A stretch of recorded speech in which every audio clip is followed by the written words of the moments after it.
is 0700-903-903. That is 0700-903-903. That's the number to jump into the conversation right now.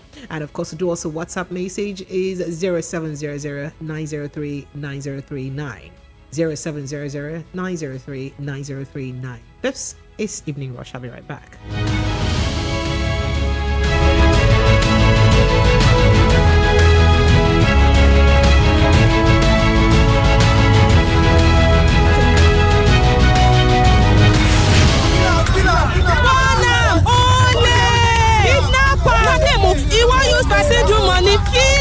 Sit tire for here, put am for him neck, burn am. Yes, I no go find better work do. Na yahoo dem go dey do. Burn am. Stop! That person wey you wan born, if it dey innocent, no go carry person blood put for your head. Jungle justice no good at all. Stop am. You wey light the fire, you no get heart. Say no to jungle justice. You uncle wey follow for the crowd dey look wey dem dey born person, you no stop dem. E dey do you like film abi? Your hand sef no clean o. You fit enter gbege. Stop the lynching. Stop jungle justice. Under the criminal law for Lagos State, person wey start jungle justice, those wey support am and those wey just sit down look, all of them fit rot for jail. My name na Benjamin Hundeyin, Lagos State Police talk person. Stop jungle justice. This message now from Lagos State Police Command and VOP 90.3 FM.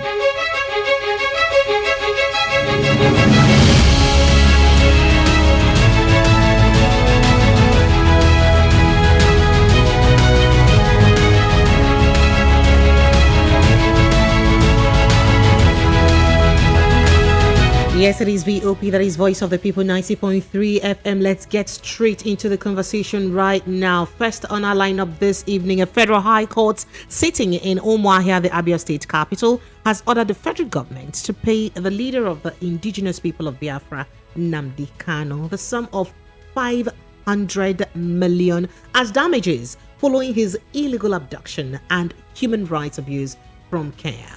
Now, the court also ordered the federal government to return him to Kenya from where he was extradited to Nigeria on June 19, 2021. Of course, you would recall that on June 19, 2021, Mazi Nnamdi Kanu was extradited from, where we do not know yet, at least from the federal government.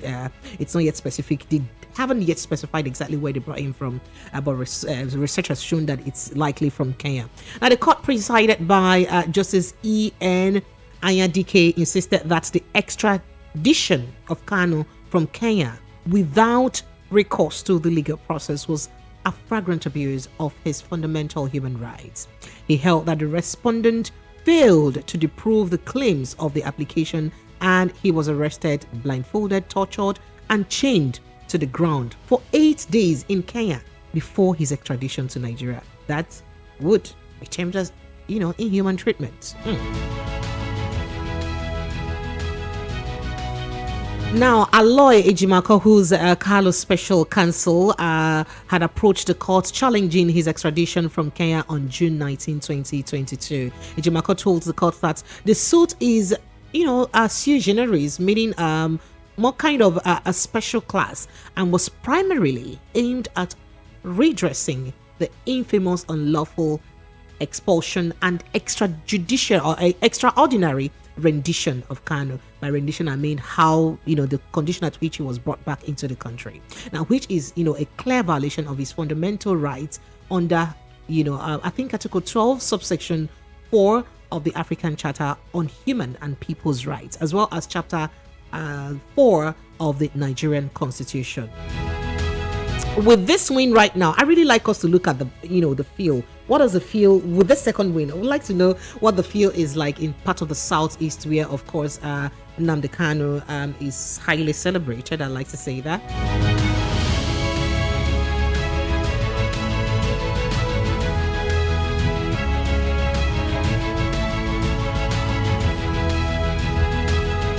Now, understanding that he had, won the appeal, the appeal court had granted him bail, had discharged him, as a matter of fact, on the case that was against him, the different count charges that was against him, as pressed by the federal government. And the federal government is still yet to release him, even though they are further taking the case rather to the appellate court, which is the Supreme Court. And then with this extra win, does it mean that there's kind of green light at the end of the tunnel, even though the federal government had come out vehemently to say that we cannot release Kalu because he is a security threat if we release him? I have joining me over the phone the former secretary of Ohanaeze Ndigbo in Lagos State, and of course he is still the president of People of the Southeast in Lagos State, Mr. Everest Ozonwoke. He is joining me right on the phone. Good evening, Mr. Everest. Are you there? Good evening, Precious. Good evening. Good evening. So I'm aware that you're right now in Enugu State. I like to know what's the feel, what's the situation like? How are the people? How do they take this court judgment so far? Well, there is calmness, there is happiness, there is jubilation to those who are supporters of Nnamdi Kanu. But generally, Enugu is calm and quiet. And I believe the stakeholders are still studying the judgment. But by and large, it is victory to the IPOB family. Okay, so once more, considering the fact that the federal government is yet to, release him, even though Michael Zakame, his counsel, had said that it's only natural now that the federal government has discharged him to release him, even if they want to appeal the court to Supreme Court, at least release him, let him be coming from home to the Supreme Court.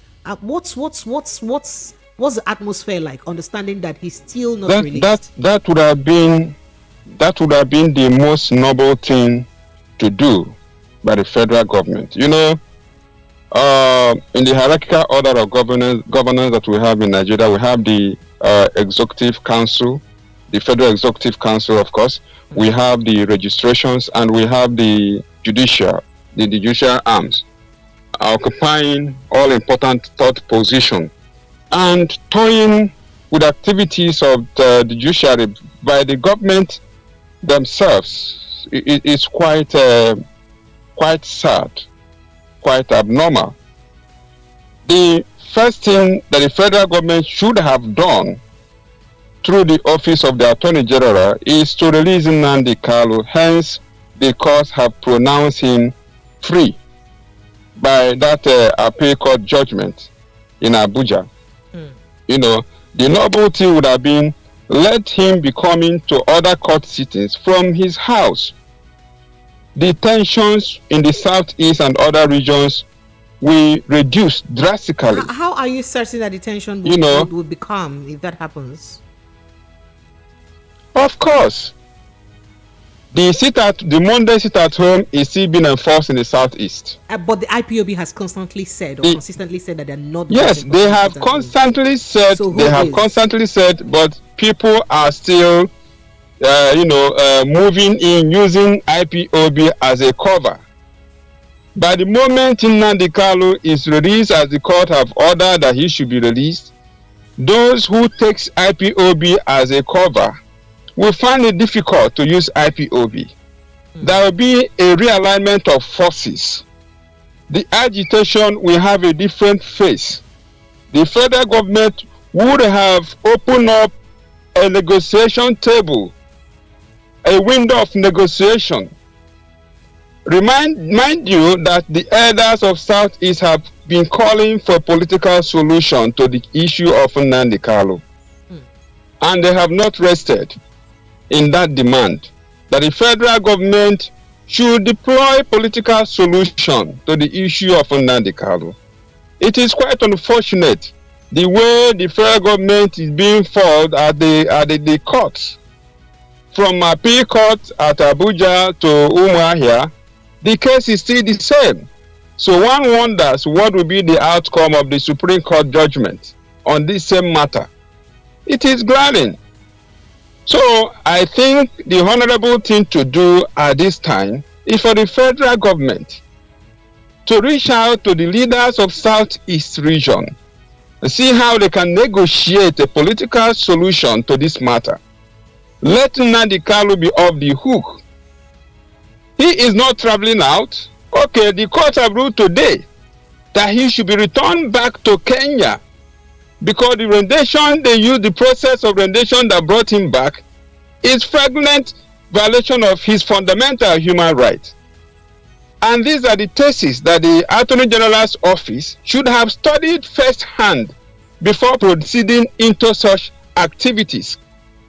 You know, before taking some certain actions, you look at the short-term and long-term consequences of such actions. And if a proper study was done in the case of repatriation or rendition of Nnamdi Kanu from Kenya to Nigeria, all these abnormalities wouldn't have been there. I mean, would have been spotted out. So there wouldn't have need of bringing him out through that process.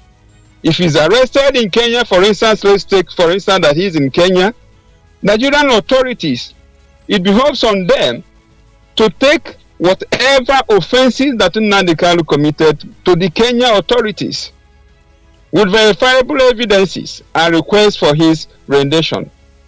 But that did not happen. Right. He was subjected to inhuman treatment. Mazi Everest, I'll have to leave you at this time. Thank you so much. But I like the fact that he said there is, calmness and some sort of quiet about this situation. At least the atmosphere is still in very much peaceful order, which is something to be happy about. Yes. The atmosphere is quite calm. Thank you so much. I do look forward to hearing from you further as we keep analyzing this case. Thank you very much, Precious. Thank you so much. Thank you. Yeah. And that was Mazi Everest Ozonwike. He is the president of People of the Southeast in Lagos State. And of course, he used to be the former secretary to Ohanaeze Ndigbo in Lagos State too. All right, well, we've just looked at the Nnamdi Kanu case. And of course, I think it's just ideal we even speak to a lawyer. I mean, what are the legal cases that we have to look at? But remember that we still have the case of Fiel to look at. I mean, for the sake of time, instead of us to look at those bizarre things we look at on Wednesday, I think we'll look at this strike, that is purported strike or proposed strike by bus drivers in Lagos State from 8 o'clock. It is something we're talking about because, I mean, it is something that would practically affect everyone if you live in Lagos State. That will leave it at 8 o'clock. But let's see if we can pick up, talk to a lawyer. Let's get to even understand the situation further. But remember that the phone lines are open. You can share your thoughts and reaction. What's your thoughts and reaction on all this discussions? 0700-903-903-903 is the number to call. 0700-903-903-903. This is the Evening Rush with Precious. 90.3 Voice of the People FM.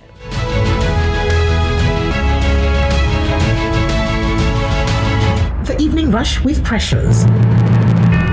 Let me bring you a reminder of hot topical conversations of the day.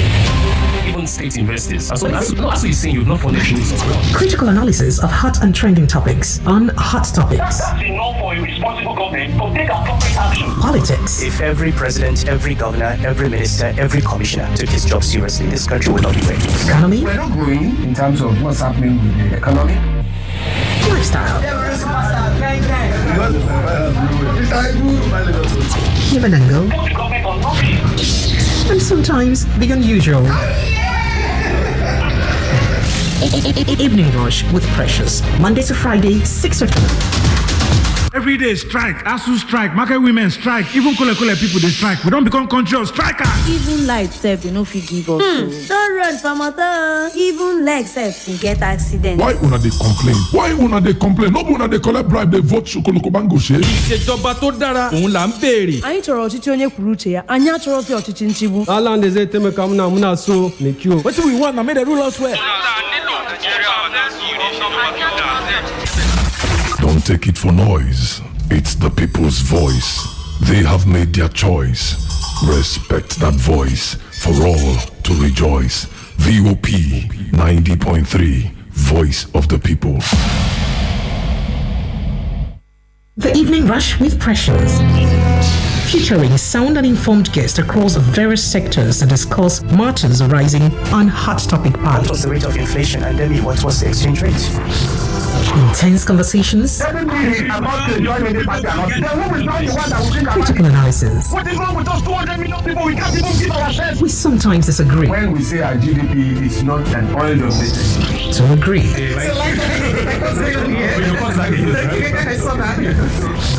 On Hot Topic Pali, Monday to Friday, 6:15 p.m. to 9 p.m. 90.3. Voice of the People FM. Lagos. Now you have a voice.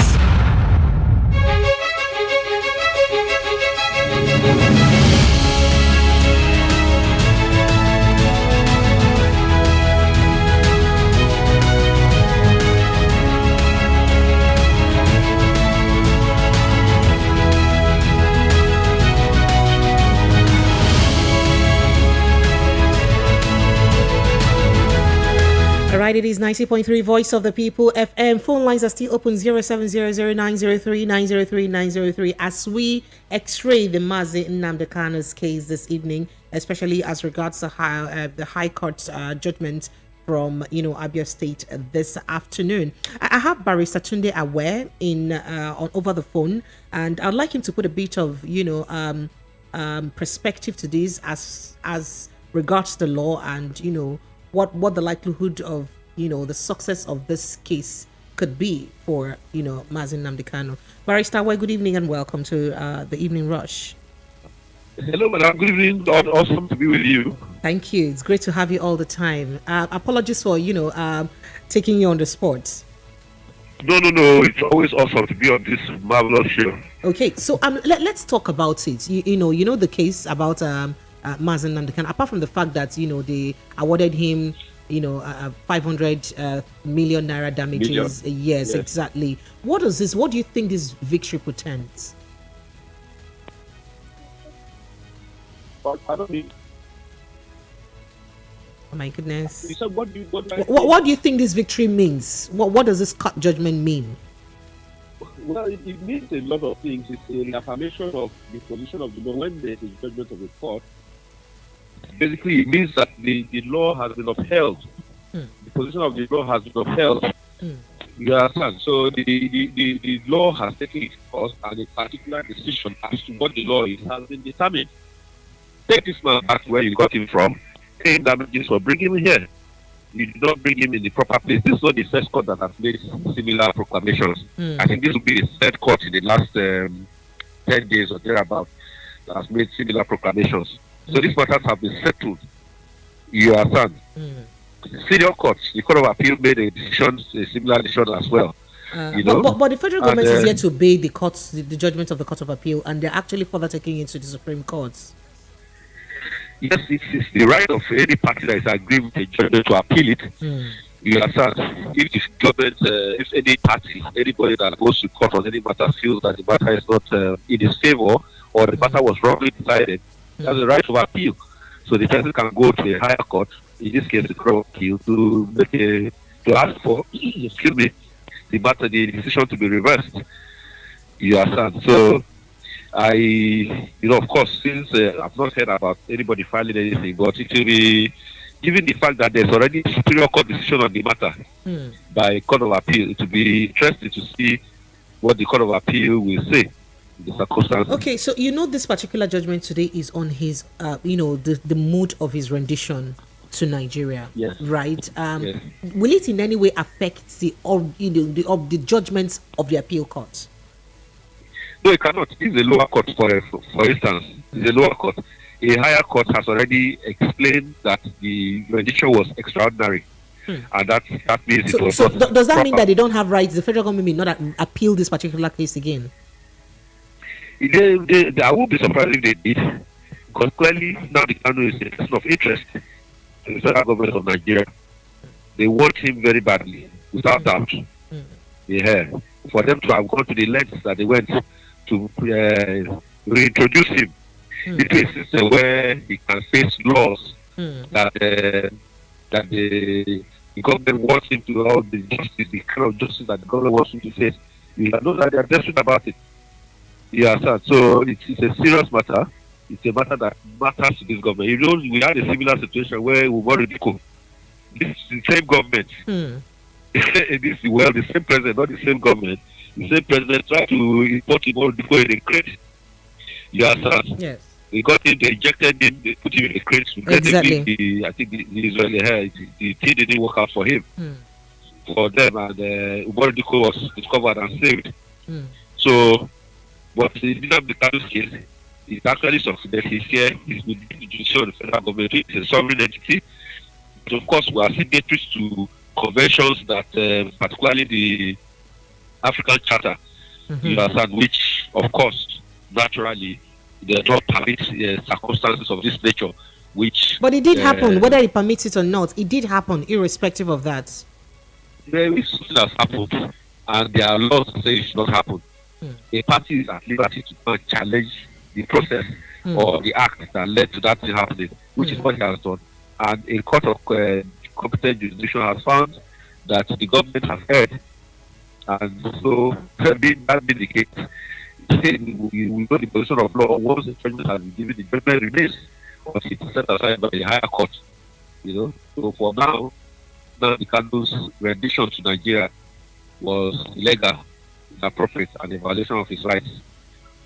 All right, thank you so much, Barrister. Well, thank you for helping us put a perspective to this, a legal perspective at that, so that we, the laymen, can understand exactly what's going on. Because I noticed there is a lot of interest in his case, not just the federal government interest, but that there is a lot of public interest in his case. So let's get to understand exactly what's happening. Thank you for helping us, do that. Thank you very much. Always honored. Thank you so much. We appreciate you. Thank you. Cheers. I appreciate it. Thank you. All right, that was Barrister Tunde Aware. He's a lawyer and he's helped us with perspective to this case of Nnamdi Kanu, explaining what this judgment means so far, and I hope that we did understand it.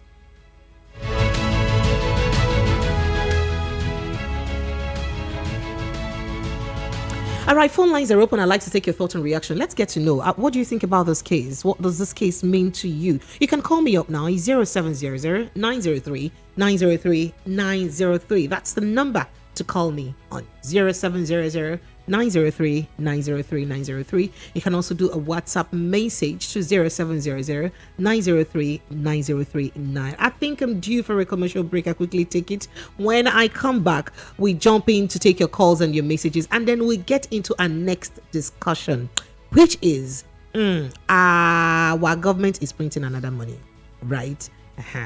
All right. What is the importance of this money that we're printing now?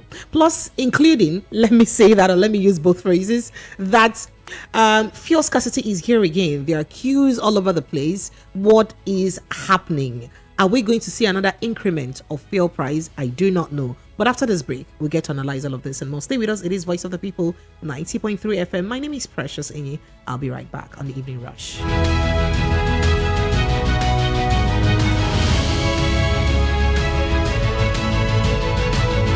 Is back. Oh yes, Lagos is about to laugh again as ace comedian SLK films yet another iconic stand-up comedy special called Teetotaler. Yeah, you heard me. Me too, I'm just hearing the word for the first time. On Sunday, the 6th of November at the prestigious Shell Hall, Musan Center, Onikon, Lagos. Time is 6 p.m. No red carpet. Tickets 10,000 naira flat. No table. All of us are no table people. See what I did there? Tickets available online at allevents.ng. You can also get tickets at Johnny Rockets VI and at all Fruity Life stores in Lagos. If you miss this show, it will pain you. Omoribi Custard, you are not a bastard. Look at you. Teetotaler is supported by Dano Milk, Fruity Life Parfait, and Just Branded, and packaged by iPlan Wonders. And VOP 90.3 FM. Papa, mama, brother, sister, this Lagos must work for all of us. Everybody down for Oh yes, Lagos people, papa, mama, sister, brother, auntie, plus including uncle them. Better don't land for Lagos State gidigba. Money will be for Lagos State, then go use them for Lagos State. Wella, no more baba sope. They no go chop Lagos State money. Nobody go pocket Lagos State. Then go take and build Lagos State, build road, build hospital, build houses, and now only one man fit do this job. He name na Abdulaziz Olajide Adediran Jando. he can't carry one ogbonge person as the deputy governor. Her name na Funke Akindele. My people, what do we dey wait for? Make we vote for light, vote for change. No be the kind change where they vote before. This one na the original change. How Amumu don't do? Pay they pay. Everybody da fún Èkó.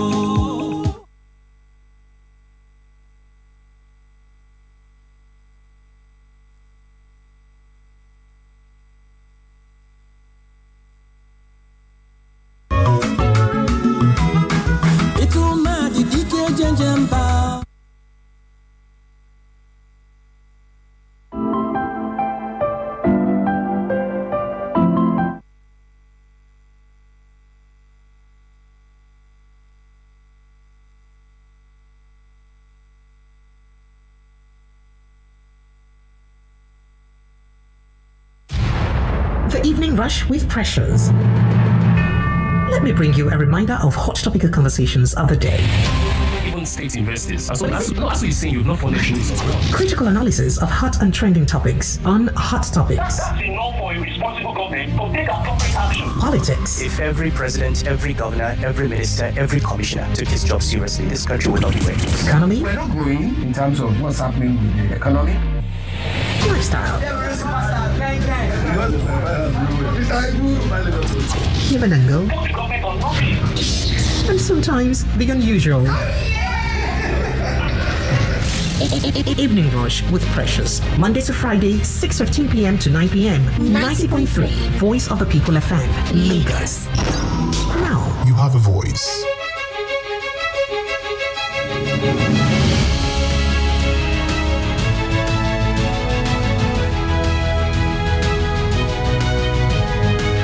yes, it is Evening Rush with Precious, 90.3 Voice of the People FM. I'm sure that you still feel queues surfacing again in your part of town, especially we're talking about Lagos State now, since that's where we are. Now, remember that earlier this year, we had an issue of importation of bad fuel that knocked lots of engines. Till now, we've not had anybody take responsibility for that action. And few months or few weeks into that, disaster, we had, marketers slightly adjust pump price, right? This time around again, there is scarcity. What is happening? And this is just barely 3 months after the regulators quietly approved an increment in fuel prices. Following claims by marketers that they can no longer sustain operations and sell at the regulated price of 165 naira per litre. Now, another, episode of arm twisting had begun and may see Nigerians paying between 178 to 200 naira per litre. Some Nigerians right now are saying that are buying fuel almost 200 naira per litre. Not in Lagos State, I know. I've heard a lot of complaints elsewhere, other parts of the country. I've heard in Jos. I've heard in, I think, Bayelsa is even worse because theirs is above 200 naira per litre, worsened by the, flood situation over there. How much are you buying fuel? What's the fuel situation in your part of town? I'm really eager to know. And what's this whole thing? Remember that subsidy, the money earmarked for subsidy for next year alone is over 3 trillion naira. If we are still paying for subsidy and then fuel price is still stylishly adjusted, even though NNPC has come to say, oh, we have enough fuel. But then what is the cost of this scarcity? While fuel queues witnessed in some parts of town like North Central region and the Federal Capital Territory, including Lagos, were attributed to poor road access as a result of the flood situation we know. Now, the queue witnessed in Lagos State since Monday, today is the third day now, they are saying is attributed to an alleged increase in ex-depot price, debt and logistics challenges. That's the reason. So as we speak, you know how things are going. For the actions taken 3 months ago when a similar challenge emerged, were anything to go by, Nigerians should brace up if they think that no one has taken responsibility for that action. Remember that when that adjustment happened, NNPC said no, we didn't adjust pump price, but the pump price stayed. It happened and it stayed. Now already many filling stations in Lagos are not selling even though they have products. What is the method? What are the regulatory agencies doing to ensure that they checkmate them, to ensure that they monitor what they're doing? Why will you have fuel and not sell? While major marketers continue to retain the 170 naira per litre price, many independent marketers are leveraging the situation to sell above the displayed price. Some people are buying at 180 right now in Lagos State. I'd like to know, Lagos, what is your fuel situation? How do you fare about the fuel situation right now? How are you getting fuel? Is the queue less in your part of town? Maybe I need to come buy fuel around your part of town, right? So call me up 0700-903-903-903. Let's get to know what the fuel situation is in your part of town. Is 0700-903-903-903. That's the number to call. You can also do a WhatsApp message to 0700-903-903-9 0700-903-903-9. Are you seeing what we are seeing with the fuel situation in Lagos right now? How are you faring about it? Plus, we also did discuss the Federal High Court in Umuahia telling the federal government to take back Nnamdi Kanu to Kenya, on the case about how his rendition to Nigeria, that it was not justifiable, so they need to take him back. And they've also granted him about 500 million naira in damages. Do you see that case going anywhere anyway? I'd like to hear your thoughts and reactions on these and more. 0700-903-903-903. That is the number to call. And of course, remember, now the chairman of the Independent Petroleum Marketers Association of Nigeria, IPMAN, said something. Let me take this caller. I'll get back to that conversation concerning the chairman of IPMAN. Hello, good evening. Yes, good evening to you, sir. What's your name and where are you calling from? Please help me turn down the volume on your radio set. Please. Okay, thank you so much. When you call, once you see that the call has been picked from the other line, please help me turn down the volume on your radio set. So it's 0700-903-903-903. That's the number to call. I'd like to know what the fuel situation is in your part of town. And if you have anything to say about the Federal High Court judgment on Nnamdi Kanu today, I'd like to hear from you too. Those are the discussions that we're having this evening, plus one more discussion I'll let you in later on, or let's get your calls coming in now. So I was saying that the chairman of the Independent Petroleum Marketers Association of Nigeria, IPMAN Western Zone, Dele Tajuddin, has said there has been an increase in depot price from 148.7 naira per litre to 178 to 178 naira per litre. So some stakeholders are saying that the Nigerian National Petroleum Company Limited is starving government-owned depots, as well as some marketers from loading while diverting product to some private depots. That may be one of the reasons why we're facing this issue of fuel scarcity. Hello, good evening. Good evening. Please help me turn off the volume on your radio set, please. Have you done so? All right. When you call me, please help me turn off the volume on your radio set so we can have, a clear and crisp conversation. Let's get to hear from you what the fuel situation is like in your part of town in Lagos State. And let's also get to know what's your take on Nnamdi Kanu's judgment. I'd like to hear from you.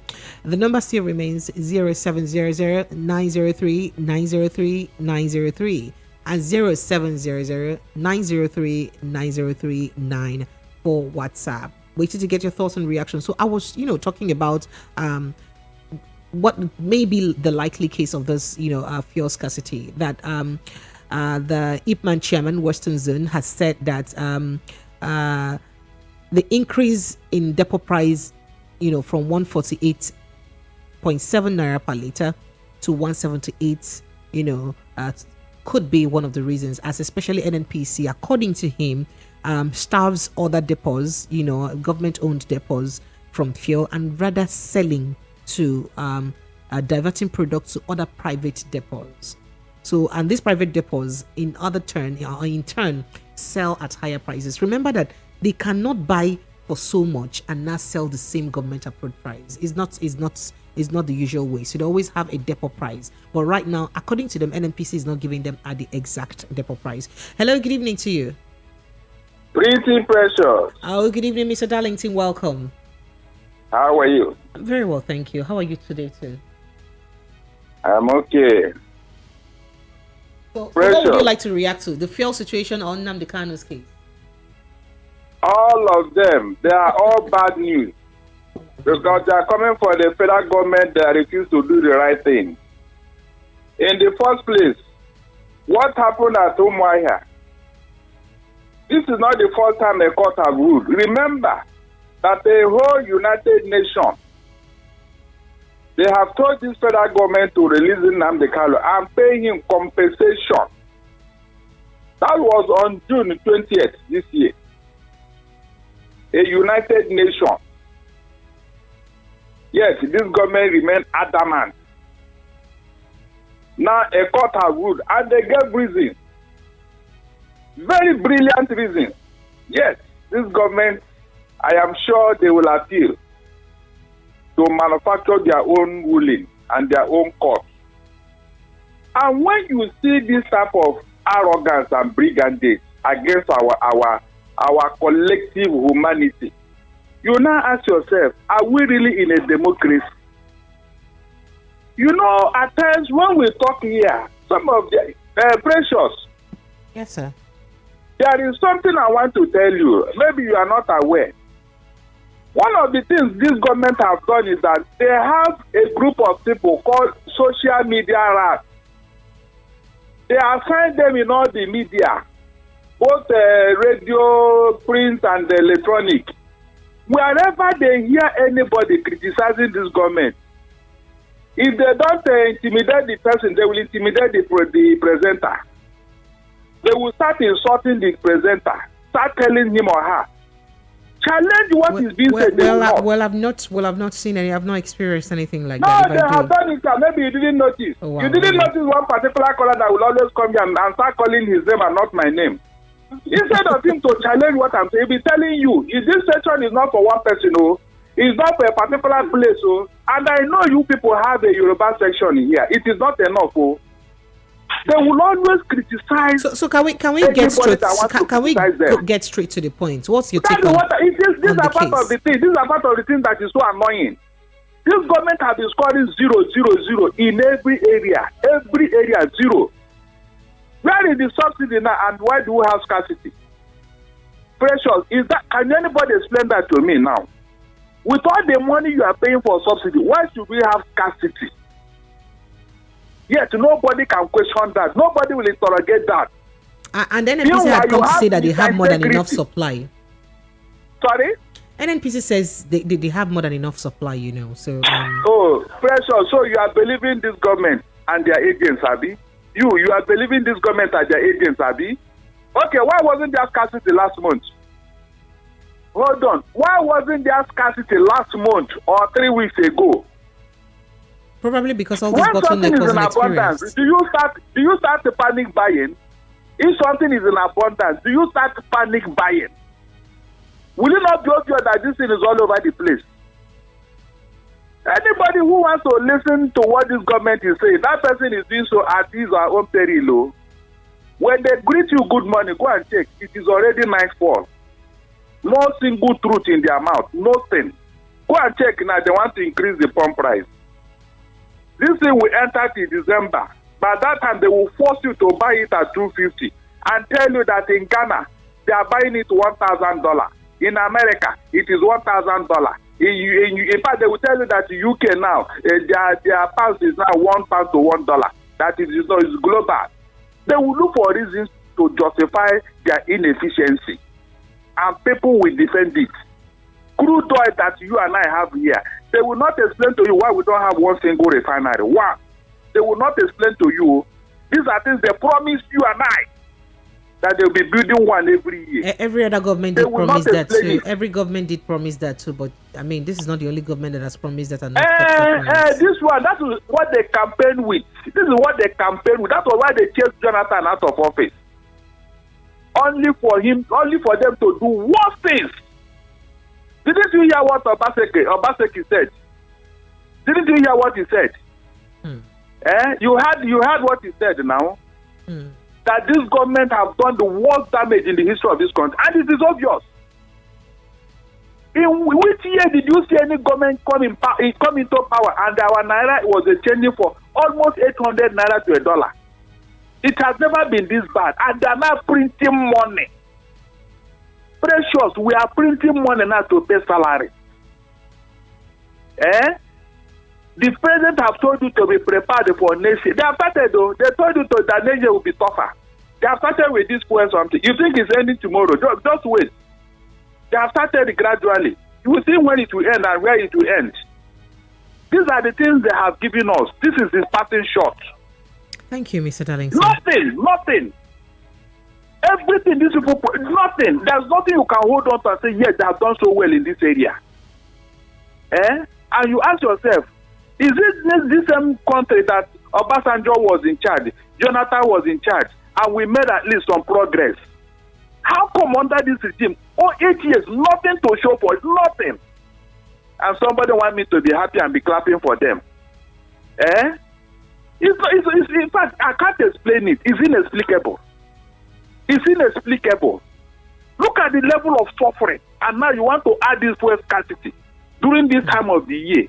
Can you just imagine? We are not talking of food stuff that have gone through the roof, or flood that is claiming life almost on a daily basis. Now you are adding fuel scarcity, and the president left everything and walk away to South Korea. Precious, please. I think I want to have my dinner. It's enough. Thank you. Thank you so much for calling. I appreciate it. All right, the phone lines are still pretty much open. It's 0700-903-903-903. I'd like to take your thoughts and reactions on the issues that we've raised this evening. One of which is the fuel scarcity in Lagos State, Abuja, and some other states in Nigeria right now. The current fuel scarcity, and then secondly, we're also looking at the case of rendition by the Federal High Court against in favor of Nnamdi Kanu in Omar. Hello, good evening. Please help me turn off the volume on your radio set. Good evening. Okay, all right. Good evening. Yes, good evening. So, what's your name? Where are you calling from? Yeah, this is Chooks from Oshud. Mr. Chooks, you're welcome. Yes, people of good conscience, we are happy on the judgment of today. What we are begging the federal government is they should just allow this joy that flows through over 70 million people. They should just allow it to sustain. They should just even withdraw the case from Supreme Court. Nnamdi Kanu might hold the key to all these problems that is bedeviling Nigeria. So that is just my advice to them. It's very simple. Like I said before, they should stop using trouble to solve problems. It never pays. We are now begging them to at least let them save this country small, at least. That's just what I have to say. Thank you. They should dialogue with Nnamdi Kanu. He has key to solve their problems. Thank you. Right. Thank you so much for calling. All right, phone lines. My phone lines are still open. Is 0700-903-903-903. Court orders federal government to return Nnamdi Kanu to Kenya and awards him 500 million naira in damages, of course. What do you make of that case? And we're also looking at the long fuel queues in Lagos State and other parts of the country. Call me up. Let's get to know your thoughts and reaction on all of this. How are you dealing with the fuel situation? It's 0700-903-903-903. If you're calling, if you're listening to us on YouTube, you can call in via WhatsApp. That is, if you're not in Nigeria. The number for WhatsApp is 0700-903-9039. So you can call via WhatsApp call, or better still, send us a WhatsApp voice note or WhatsApp message on the same number, 0700-903-9039. What do you make of the situation? I mean, I just did say this evening that the chairman of the Independent Petroleum Marketers Association of Nigeria, IPMAN, Western Zone, Dele Tajudeen, said there had been an increase in depot price from 148.7 naira per litre to 178 naira per litre. Now, if you buy 178 naira from depot, there is no way as a marketer that you can sell for 178 naira. There is no way you can even sell for 180 naira. Should be you add your own profit and sell. So is this, a stylish increment in the pump price of fuel? We don't know yet. In fact, he went further to say, some stakeholders told, he went further to say, or some people went further to say that the Nigerian National Petroleum Company Limited, which is NNPC Limited, is starving government-owned depots, maybe the NNPC depots, as well as some marketers from loading while diverting products to some private depots. Why so? The point is, who is actually responsible to look at all of this? Whose call is it to make? Whose duty is it to, ensure that someone takes responsibility for all of this, suffering? Earlier this year, people's cars or engines got knocked because of bad fuel that was imported. Till now, nobody took responsibility for it in terms of punishment. Nothing has been done. Hello, good evening to you. Good evening, Precious. A very good evening to you. What's your name? Where are you calling from, sir? My name is Ike I'm calling you from Bucknor. Mr. Kemefuna, welcome. Thank you. I just want to speak about issue considering Nnamdi Kanu. Go ahead. The federal government knows the reason why they will not let that man go. Because if they definitely leave Nnamdi Kanu, let him out of the prison, they have created another phase of trouble for themselves. Remember, Nnamdi Kanu is not a one man. He's not a one man show. Nnamdi Kanu will definitely take this government to the ICC, and they know quite all right that they have done many indefeasible things against us and then Nnamdi Kanu, and they will fall for that victim. That's why they don't want to let them go. And the issue of fuel, there is nothing in this country that is new in our eyes. Absolutely nothing. I went yesterday to go and buy fuel. I was surprised. Was it easy for you to get one?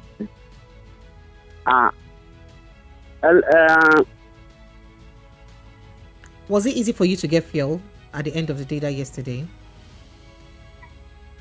Hello? Yes. I'd like to know if it was easy for you to get fuel that yesterday. Hello. Was it easy for you to get fuel that yesterday when you went out to get fuel? Yes. I later bought at 220 naira. 220 naira. Where? What part of Lagos? What filling station? And I still paid 200 naira for kegs. I still paid 200 naira for kegs. What filling station did you buy for that price? And where? I don't know the name of the filling station, but it's around the between Jakonde Gate and the Ifedi Road. A transformer side. 220 naira, and I paid 200 naira for the cake. Well, thank you. You survive. You survive. Thank you. Thank you so much. I appreciate it. All right, phone lines are still open. 0700 903 903 903. Federal government has been ordered to return Nnamdi Kanu back to Kenya, and of course, we are also looking at the fuel situation in Lagos. Hello, good evening to you. Yeah, Precious. Oh, Mr. Darlington, you're back. I thought you were having your dinner. Let me help you. You said who is to make the call and who is to take responsibility. Of course. It is President Buhari, no other person. He's the Minister of Petroleum. Nigerians should be asking him questions. All this work that is going on in the petroleum industry. Why is it the Minister of Petroleum? Why can't we ask him questions? It is only in Nigeria that the president will be doing the wrong thing and nobody will call him to order. And when you talk, they say you are insulting him. What is insult there? If you ask Buhari, what is going on in the ministry you took upon yourself? What value have you added to this particular ministry since you took it over? What value have you added? Look at how things are going south. I expect the supporters to come and tell us all the good things he has done in this industry since he took it over. Let them come and explain to us why Buhari took that ministry. When we have technocrats who would have added value to that ministry. At least we have the petroleum industry bill signed now, and it's now in full. You said what? The petroleum industry bill. Isn't that something to be joyful about? There is nothing there. Pleasure. The major reason why they passed that bill, they said it will bring in foreign inflow, foreign direct investment in the oil industry. Precious, go and read that thing. Go and read that thing. That document is a fraud. That's why nobody has come in here to do any business with you. That document is fraud. Since they passed that bill, have you made any progress? The so-called NNPC Limited, is it not the losses they've been running since that thing came into being? But they declared profits last month. How much profit, please? Well, they declared profits. How much profit? Let us know. By the way, the new NNPC Limited, who owns it? Federal government. Are you serious? Were you not here when they told you that Nigerians own it and that the shares will be sold to Nigerians? Where is the shares in the market? Nigerians? That was the real reason behind the petroleum industrial bill or the petroleum industrial act. That was the real reason. Since it was passed into law, has there been any change, significant change? Just tell me. The pipeline has been vandalized. Oil is being stolen. No single progress. Nobody has come in here to do it. Rather, all the oil majors are leaving Nigeria. They are leaving Nigeria. So what was the reason for that bill? Because it was fraudulently prepared. Go and read it. Go and read it. You will see the fraud that they embedded inside it. And you think the foreign majors, oil majors, they are stupid. They are leaving. That's why I told you that this particular government, they have a covenant with failure. They swore before a shrine that they would destroy Nigeria. Thank you. That is why nothing has worked under them. Thank you for calling, Mr. Darlington. I appreciate you. Thank you.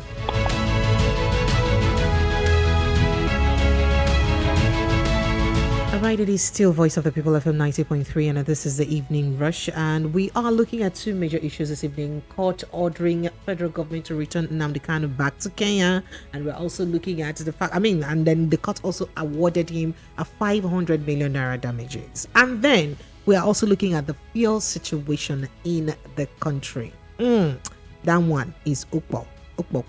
We're looking at the fuel situation in the country.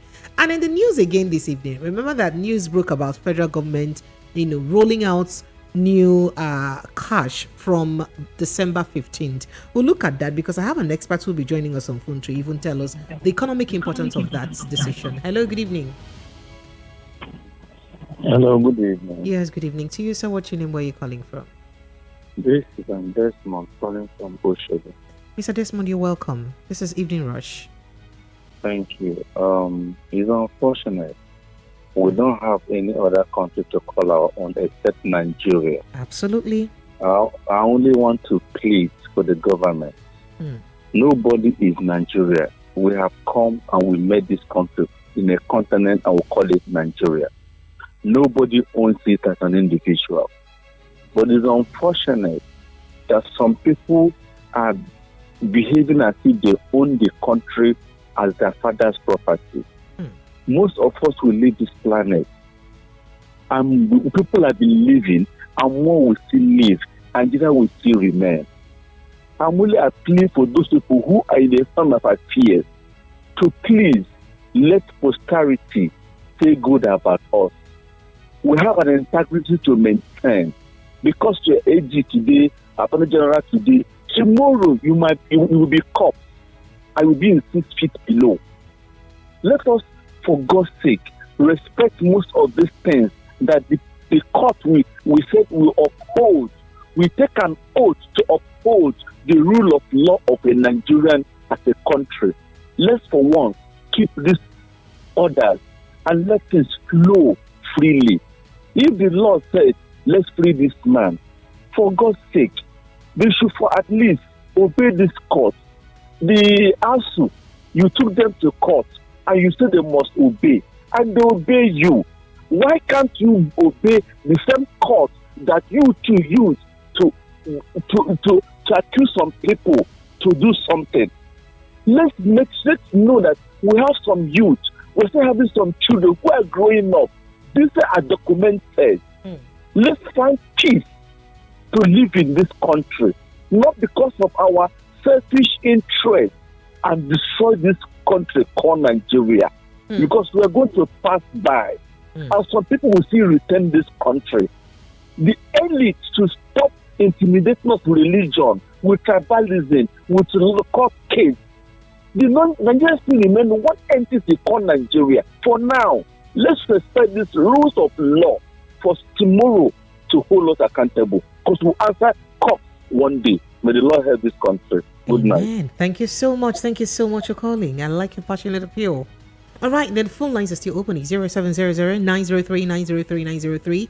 If you are watching us from YouTube, remember that we're streaming live for those who are, listening from terrestrial, right? We are streaming live at Voice of the People FM on YouTube. So you can just go to YouTube and look us out and then watch, and then we're streaming live there. So you get to see me live. Okay, so joining in the conversation for those who are watching from YouTube, you may be watching from the diaspora or other parts of the country that is not Lagos. You can call in.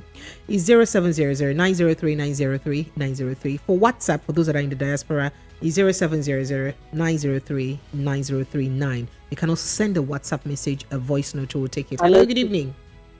Good evening. Yes, good evening. What's your name and where you coming from? The news about Nnamdi Kanu that I had in the afternoon in another radio station. I was weeping. I wept, but I thank God for everything. Last week, somebody was talking nonsense in the radio, but I told the person that God is about to do something, and God have done it. When Egyptians were tormenting the Israelites, God released forces against Egyptians. Look at flood, look at poverty, look at everything walking upside down in Nigeria. So they cannot think what is the cause of all this problem. I thank God. Many more God will do it because we are trusting God. Thank you. And God have done something. Thank you. Thank you so much for your thoughts, ma'am. Thank you. All right, the phone lines are still open. We'd like to take your thoughts and reaction on these conversations that we have on the table this evening. Court orders federal government to return Nnamdi Kanu to status quo, that is back to Kenya, where they picked him from. He questioned the way and manner he was extradited from Kenya back to Nigeria and said it was inhuman. Plus, what is the fuel situation in your part of town? Fuel queues have surfaced again. Is this a stylish increment of pump price of fuel? Because remember what happened earlier this year when bad fuel was imported. What's your take on this topic? Hello, good evening. Good evening. Yes, good evening. What's your name? Where are you calling from? I'm Eric. Hello? Eric. You're what? Eric. Eric. Where are you calling from, Eric? Calling from Apapa. Okay, so from Apapa, go ahead. Let's hear from you. Nnamdi Kanu case is wide.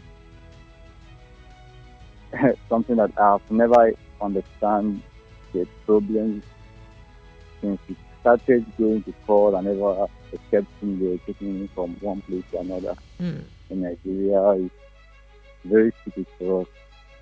Most of it our government. All right. It is not easy. But the law is here too. All right. Thank you. Thank you for calling in. All right. So let's also quickly remember that Nnamdi Kanu had won the case that was appealed against him, considering all the charges that the federal government had, raised against him, including that of terrorism, and all of that, right? And that court and appeal case, he did win it, and the courts had ordered that the federal government release him, right? But the federal government is yet to do that. As a matter of fact, when that court sitting happened on Monday, the federal government said that that it's a matter more like a matter of urgent national security, that he poses a security risk, and that's why they cannot release him. Now, this particular case that was in court today was about his rendition that he won today in a federal high court in Umuahia. Was about the style of rendition, meaning the style at which they brought him back from where they brought him back to Nigeria. That it was inhuman, it's not normal.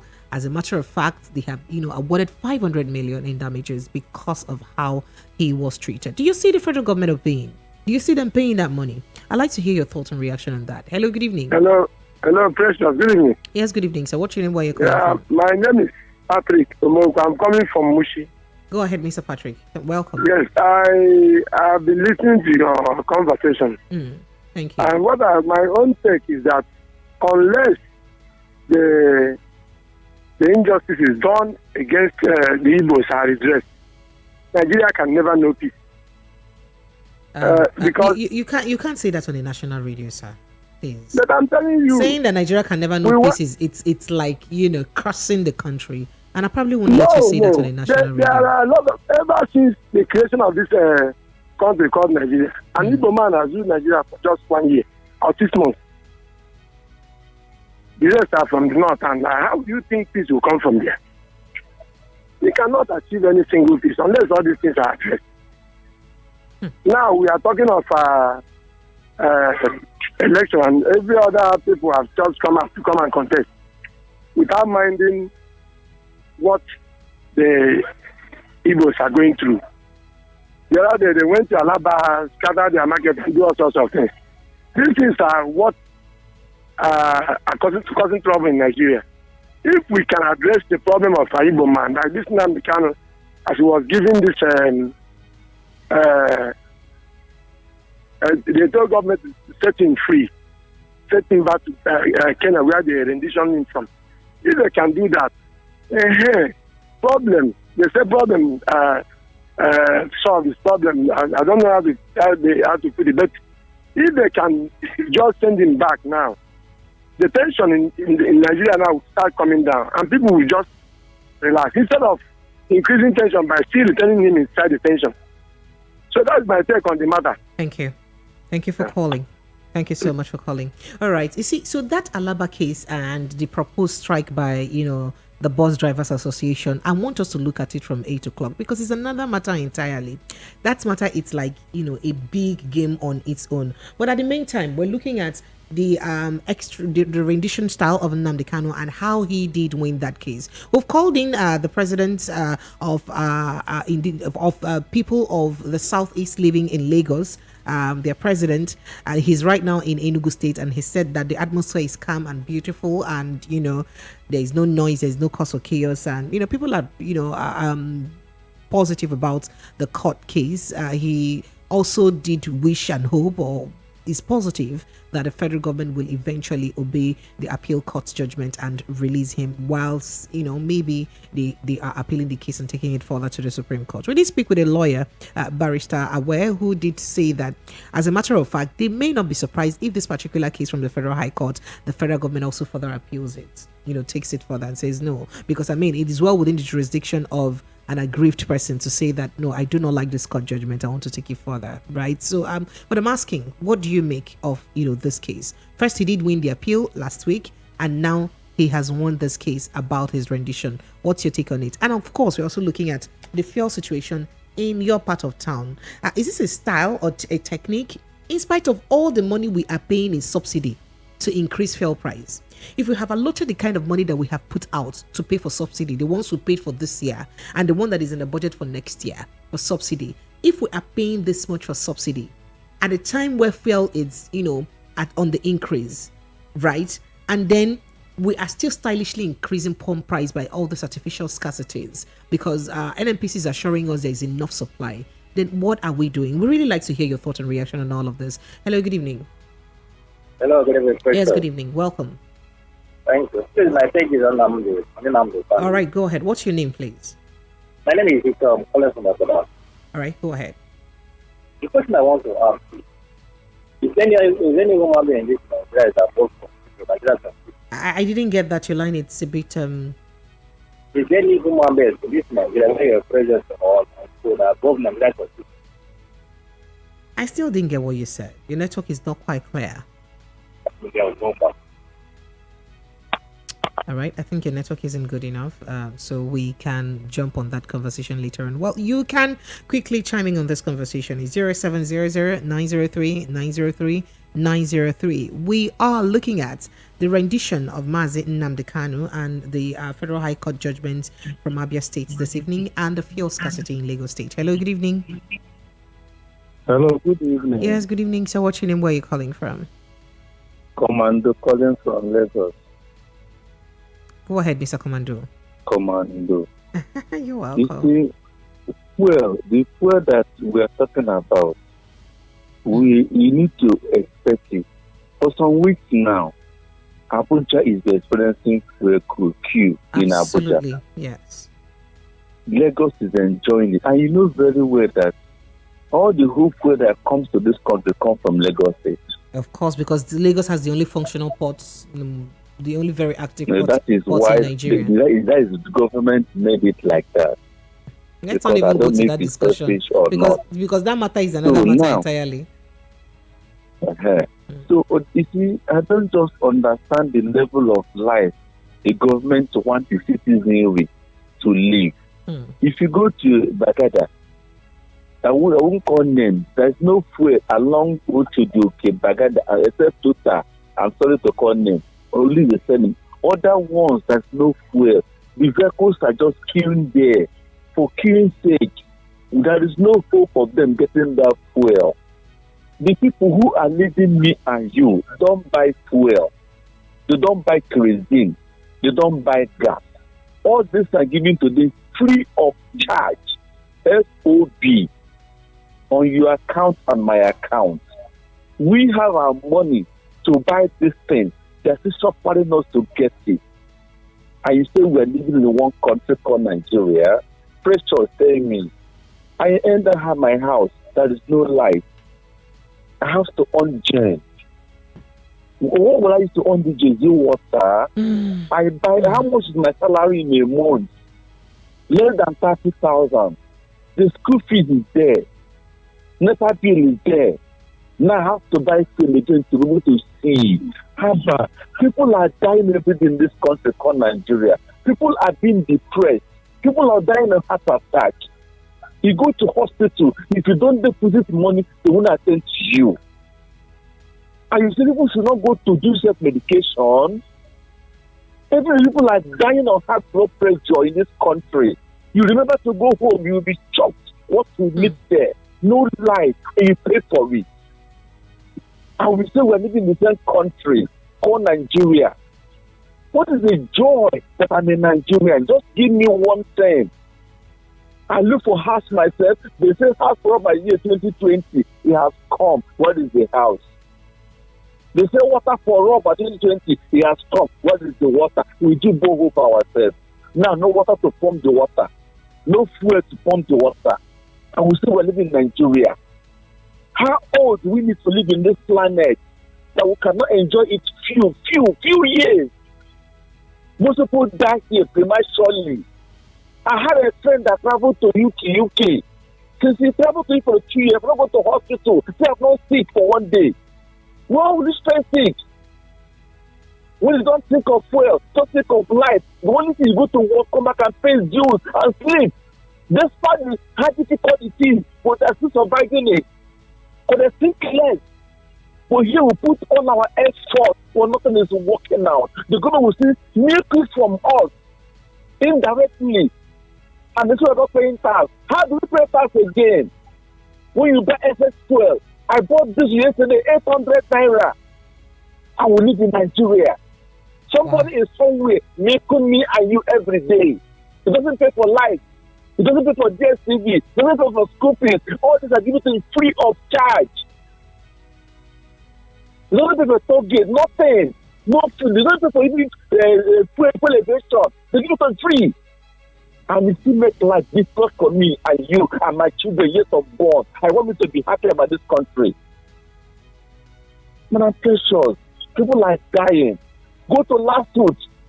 Somebody wants to die because of ordinary attendees. They do this wrongly.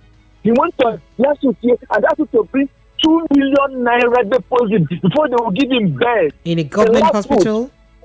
In a government hospital. They say that's what they say. Is in the government hospital premises, but the private station. And last week is here. He has to pay 2 million naira deposit. So you can get a bed to put ordinary appendicitis. What are we talking about? This is not Igbo problem, no Yoruba problem, Hausa problem. What they just been our few leaders. Because in National Rock, no Igbo, no Yoruba, no Hausa, they eat together, they kill. Thank you. Thank you so much. I see the passion at which you speak.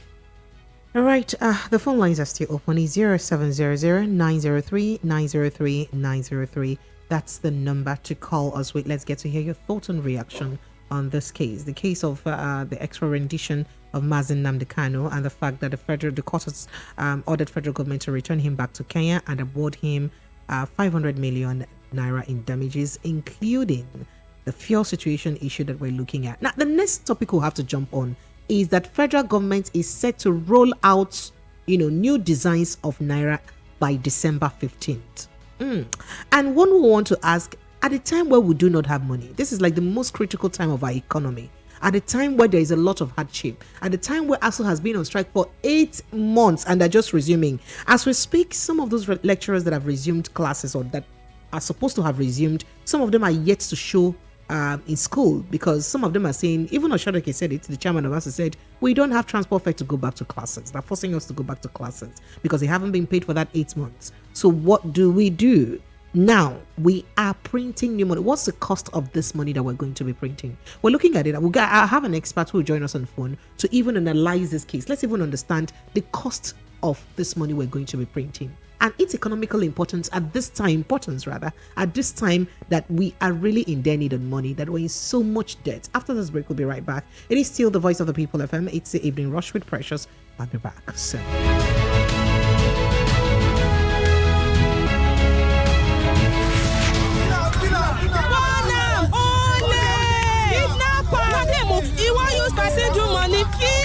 Sit tire for here. Put am for in neck. Burn am. Yes, I no go find better work do. Na yahoo dem go dey do. Burn am.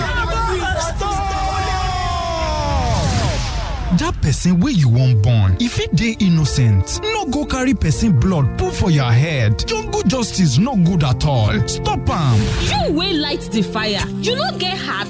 Say no to jungle justice. You uncle, we follow for the crowd they look wey dem dey born person. You no stop them. E dey do you like film, abi? Your hands sef no clean o. You fit enter gbege. Stop the lynching. Stop jungle justice. Under the criminal law for Lagos State, person wey start jungle justice, those wey support am, and those wey just don't look, all of them fit rot for jail. My name na Benjamin Hundeyin, Lagos State Police talk person. Stop jungle justice. This message now from Lagos State Police Command and VOP 90.3 FM.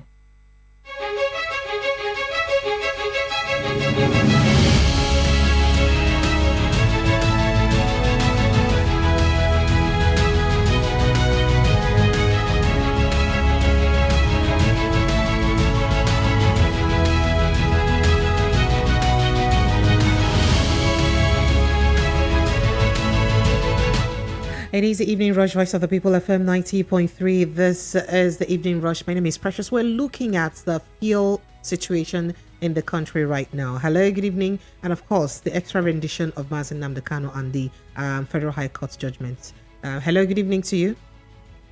Yeah, my name is Peter, Mr. Peter. I'm calling from Afromedia. From where? In Ogogo.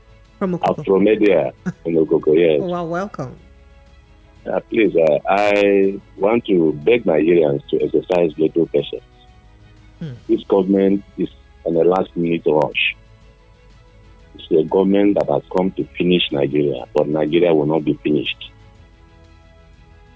Nigerians should exercise patience because it is clear that this government, right from the onset, has proved that they have nothing to offer Nigerians.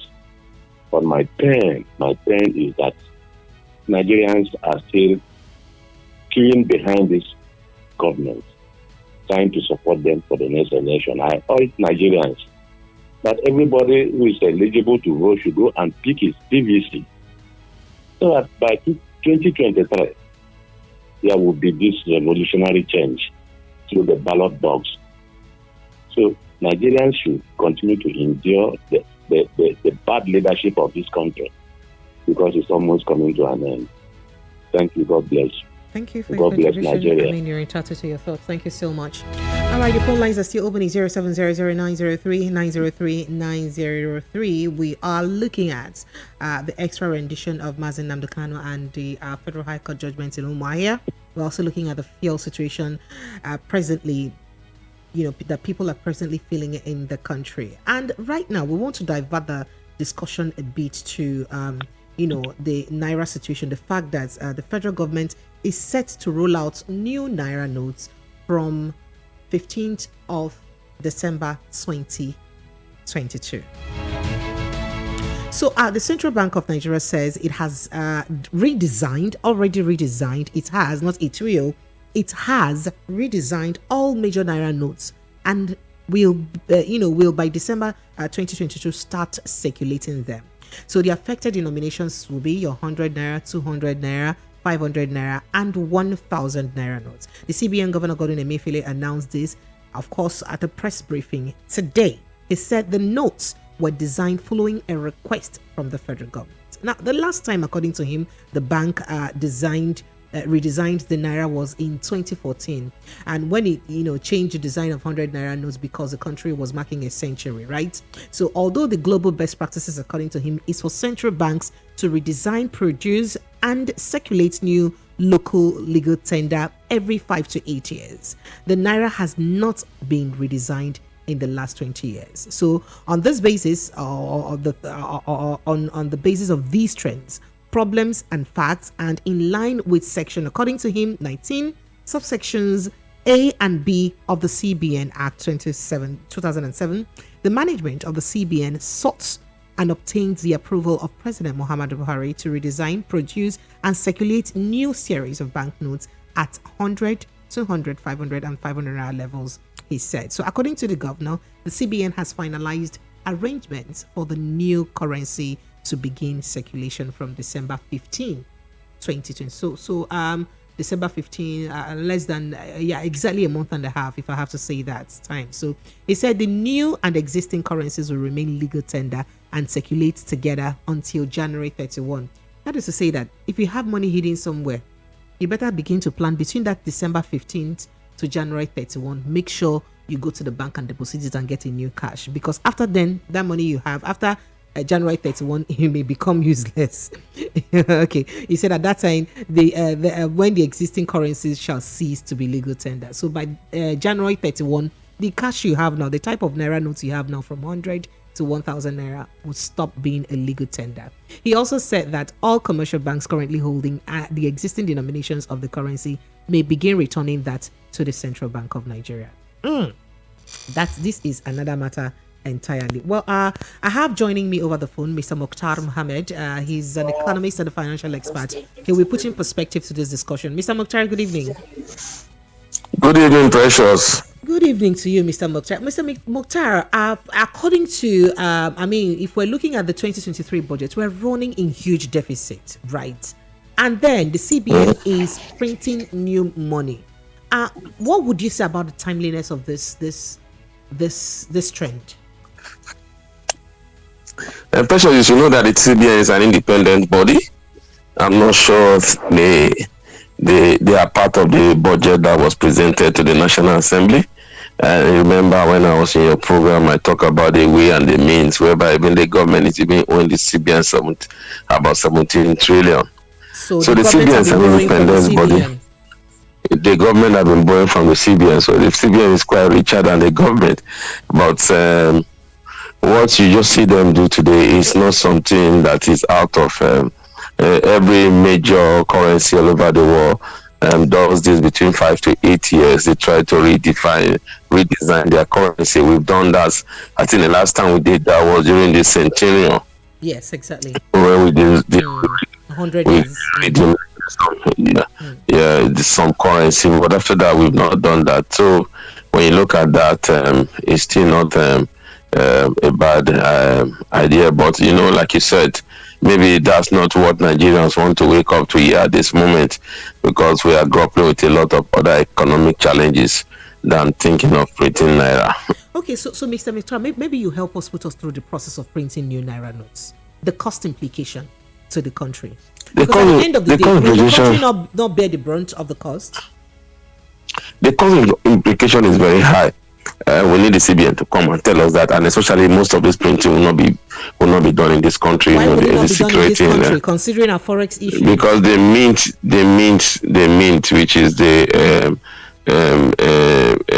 Nigerian security printing mint, cannot meet up the demands of what CBN wants. So definitely, I don't think they'll be printing more those currency locally. I'm sorry for cutting you on that, but is this even an ideal excuse at this time where we're battling huge economic crisis? that the means may not Precious, the volume that we require. Will the United States have their money printed in another country apart from the United States? Well, you can't compare us with the United States. And let's have that. We are dealing with a lot of infrastructure. This is not the first time. Remember that the security and printing me was supposed to be privatized and then given to private hands to make sure that we begin to print our money in our country. But along the line, there was a protest, and that project never see the light of day. So you won't, because you don't have the facility. Remember that printing of money is not just go there and just print the money. There are a lot of security features that are attached to this money. I don't think the security and printing mills have that capability at the moment. So maybe that's why the CBN is actually printing this money abroad. You might look at this the smaller picture, which is the cost or what I mean. We don't need it at this time. But again, it could also be a means where the CBN is trying to fight inflation, to know the number of currency that is in circulation, so that will help also in bringing down inflation. It could also be that the Economic and Financial Crimes Commission is working in collaboration with the CBN to be able to catch a lot of people in terms that are involved in corrupt tendency. Remember that a lot of naira are pursuing the dollar, and that is why you see the dollar keep going high, while the naira keep coming down. So definitely, maybe when we see this, we'll see a lot of people changing back dollar to naira so that they will be able to get value for their money. It could do a two-way approach. We could see that help bringing down the naira to exchange rate of the dollar, or also we could see that bringing down the cost of doing a lot of things in Nigeria. All right. I'm sure some of our callers may have a few questions to ask you, because it's still a bit strange that we may be facing what we're facing, and top on our list in economy is to print new notes. Considering the fact that we run a multicolored naira notes, right? Because if you look at the notes for the dollar, it's like one color. You look at the pounds, it's about one color too. But most of our currencies is multicolor, or some of our currencies is multicolor. Don't you think that will even double the cost? Do you think that CBN may at this time look at maintaining just one color to reduce costs? Well, it's precious. Unfortunately, you and I have not seen what the design looks like. The CBN said they've already given that design to the federal government, and the federal government, which is the president, have approved that. So we need to wait and see. But ordinarily, what you have just said is the basic thing that you need to do is to bring down costs, at least at moments like this. So reducing the number of colors, it's basic. It's critical to reducing the cost of production. Well, if it doesn't affect the security features, I think it's okay. Has it affected the security features of the pounds or the dollar? So if it's possible that it depends on where we are printing from. It depends on where we are printing from. All right. I have someone on the phone, and I'm sure he has a lot of questions to ask you. Let me put him on the line. Hello, good evening. Precious. Yes, good evening, Mr. Darlington. You're welcome. Mr. Mukhtar can hear you. What the CBN is doing is a classic case of a bad workman fighting with his tools. Whatever tool you give him, he said, this one is not good. Instead of this man to revive our naira that he has destroyed, he now wants to change the color of the naira. It will never show up the naira. I am not an economist, but I read it up to advanced level at Baptist Academy. So I know some economics. You are not producing anything. The industries have closed down. No raw materials. So whether they change the color of the naira 20 times in a year, it can never improve the naira. It can never. So it's another avenue for them to eat money. Because the contract will be given and money will be voted for it. And that money will not be utilized. So let nobody be deceived. It's another avenue. They are looking for money for election. All right, thank you so much. Thank you so much. Looking for money for election. Thank you. Thank you so much. Mr. Mukhtar, would you like to react to that very quickly? hear you giggling. I hear you giggling over the phone. I know the emotions, but Nigeria will say this is not what we need now. But I don't think the CBN have gone out of their duties as permitted in the CBN Act. Like I said, every economy in the world redesigned their currency between 5 to 8 years.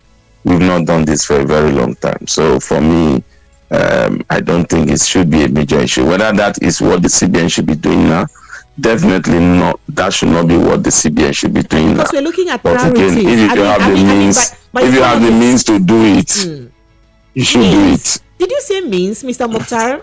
Did you say means? It's actually the means that Nigerians are worried about.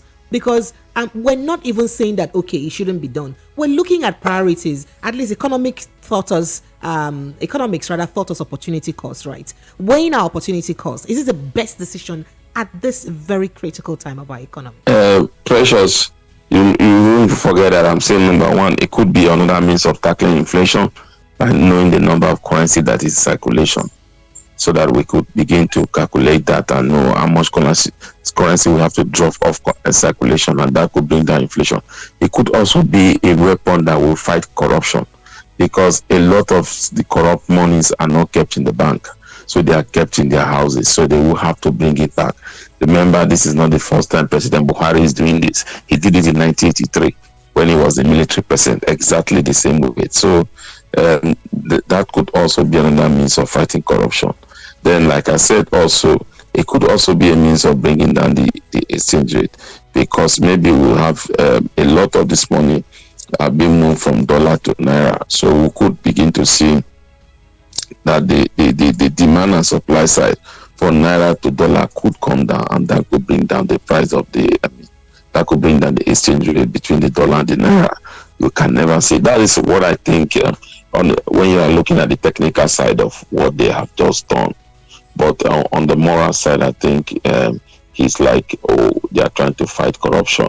Then at the other side, it's more or less like, this is not an economy, but because the only ways you can fight corruption or put in systems, the only way you can improve your economy is to improve on economic terms. You either improve on your supply chain, you either improve on your two-way exchange system.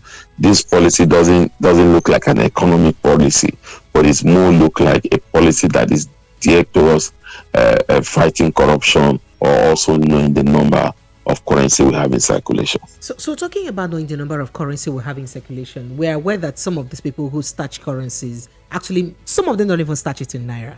So what difference does it make if these currencies, if those who we're actually looking for starch this money in dollars, and we print new naira notes? And that's what you and I that's what I was just trying to enlighten now. Okay. Highlight now. But remember that some of them still have this currency in naira.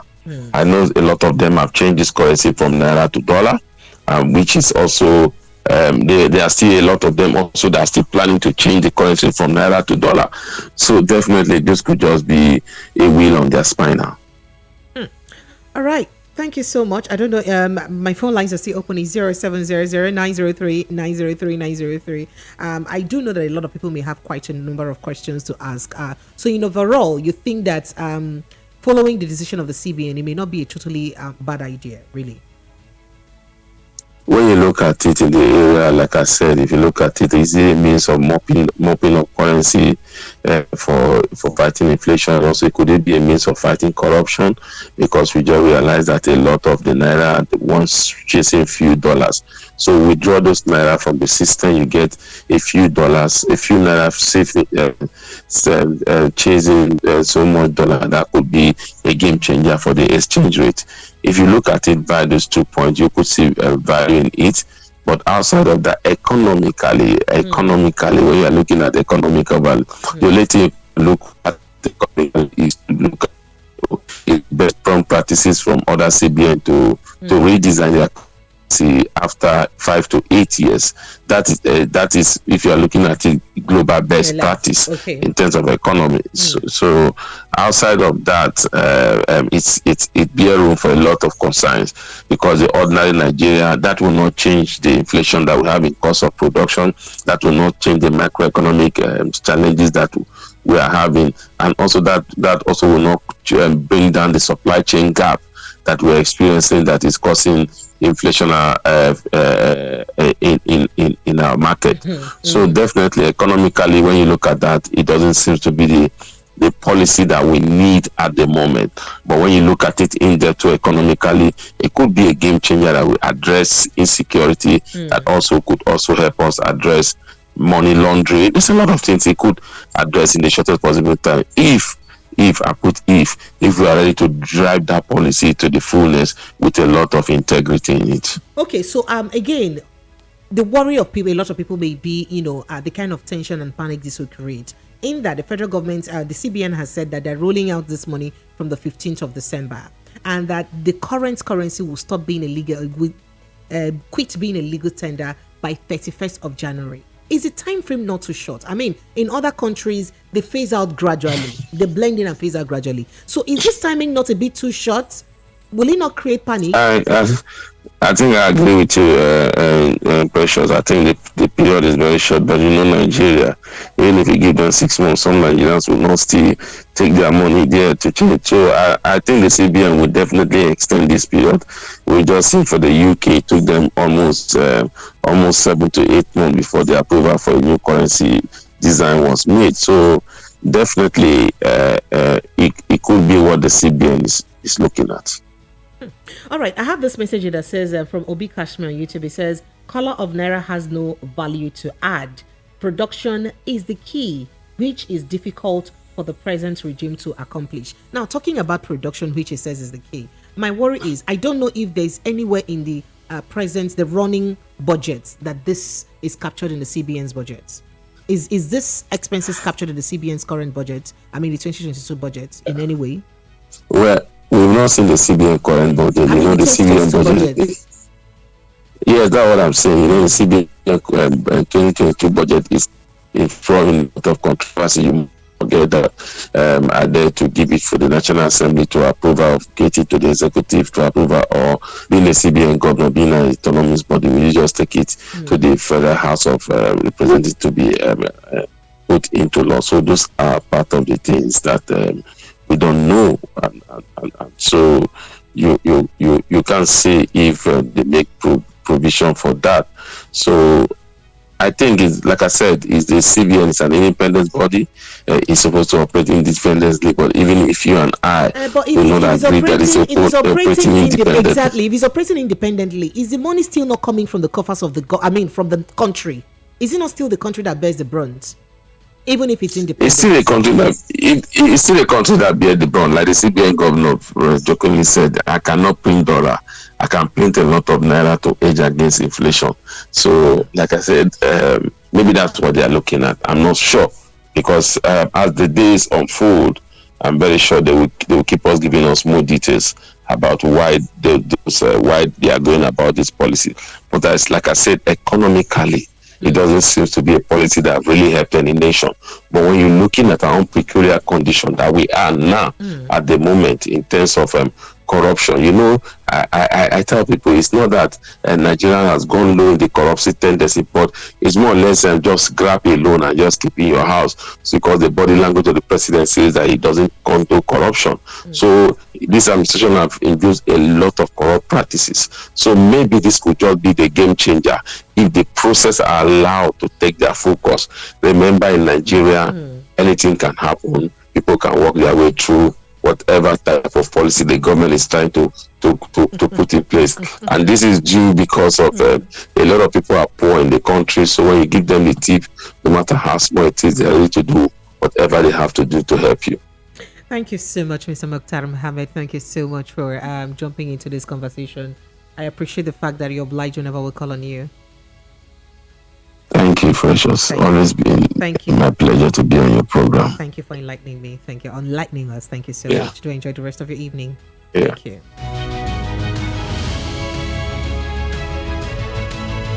All right, there you have it. A bit of analysis as to why the federal government of Nigeria is looking at, or has said, in fact, the CBN, why do I even call it federal government of Nigeria? Why the CBN has said that they are rolling out new naira notes from December 15, 2022. That is this December of next tomorrow. New naira notes will be rolling out 2022. So you have new 100, 200, 500, and 1,000 naira notes rolling out. It's as if we're almost looking at the 50 naira notes or the poly notes, being irrelevant because there's almost no value anymore. They are of almost no value anymore. I'd like to hear your thoughts and reaction on this before we jump into the last conversation we have, which has to do with bus drivers going on strike in Lagos State. Hello, good evening. Hello. Hi, good evening. What's your name and where you're calling from? Please help me turn down the volume on your radio set, please. Yes. Can you help me turn down the volume, please? I think they could ask the money, not to ask. No, madam. I can't take the call. The line is quite noisy, please. When you call me, if you notice that I've picked the call from the other end, please try as much as you can to turn down the volume on your radio set. The number to call is 0700-903-903-903. 0700-903-903-903. We are looking at these issues. Hello, good evening. Hello. Good evening. Yes, good evening. What's your name? Where are you calling from? Madam Ekaite from Barras. Good morning, Madam Ekaite. Did I say morning? Good evening. Welcome. This is the evening rush. Welcome. My name is Precious. Concerning the issue of the new currency, they don't supposed to bring that kind of thing now. They're supposed to, at least when we enter 2003, or maybe 2 months ahead. It's too urgent. Another thing is concerning this Nnamdi Kanu. Okay. That man has been there for quite a long time. Okay. They're supposed to release him. And that of the ASU, they told us the court told us that they should obey. And now they have obeyed and resumed. Why not pay them? And now that the price of the transport is so high, what will they use to pay transport to work? So all these things they should put into consideration the federal government to do something about it. Thank you. Thank you so much. Thank you so much, Ekaite, for calling. I do appreciate you. All right, the phone lines are still open. 0700-903-903-903. We are looking at all of these conversations this evening because at the end of the day, there are things that affect us, right? I'd like you to jump into the conversation. What's the fuel situation in your part of town? Is this a stylish increase of fuel price with the long queues that we're seeing now?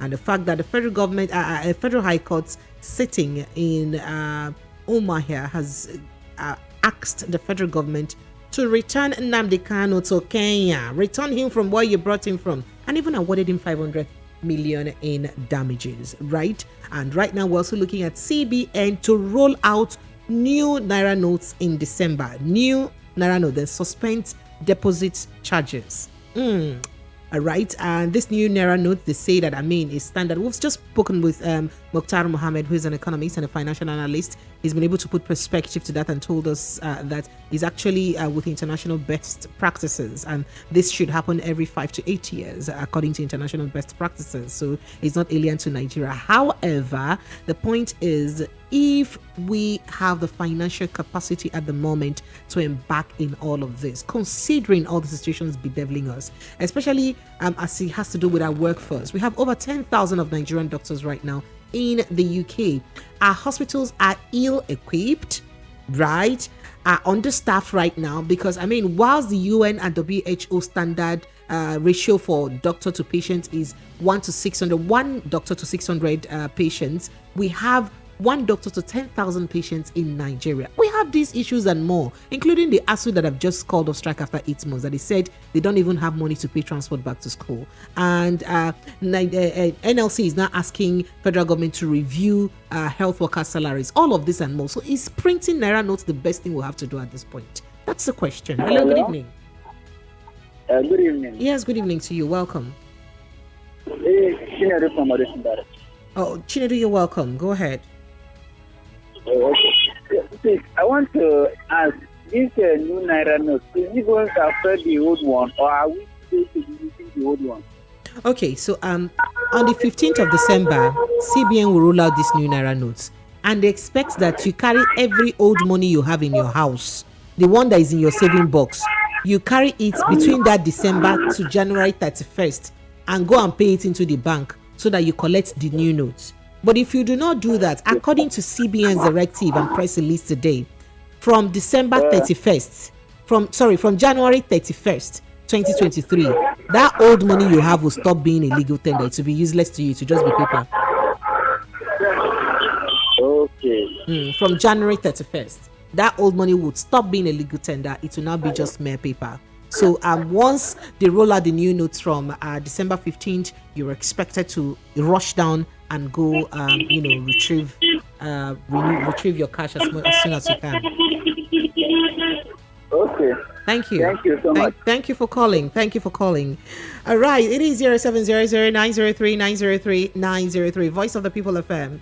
All right. So we're moving into this next conversation, which is quite an interesting conversation, So Lagos State commercial buses to go on strike on December 31st. So and the transport union said that they will go on 7-day strike, from next week Monday. Let me take this call and we'll get back to this because this matter, it be like say you wear gyms. Hello, Auntie Precious. Hello, good evening. Yes, good evening. What's your name? Where are you calling from? This is Chika, calling from Yanoba. Hi Chika, you're welcome. This is Voice of the People FM.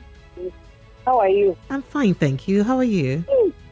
Fine. This changing of this our new currency, changing this our currency, I don't understand. Does it mean that even if the person have something like 200,000 is in his on our account, so between that December till, as in from now to December, it must be spent or it must be changed? I don't understand.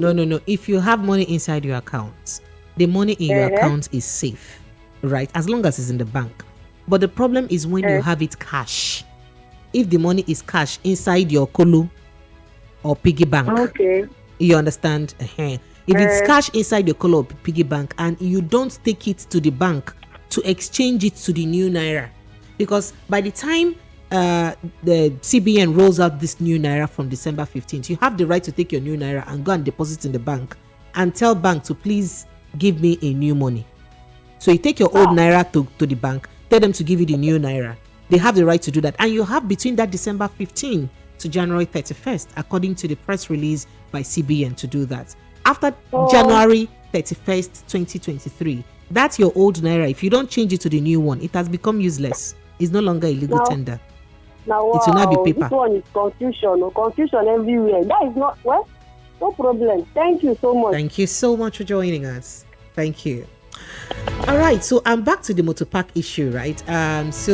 Lagos State commercial drivers threaten 7-day mass protest over multiple extortion by parks garage management.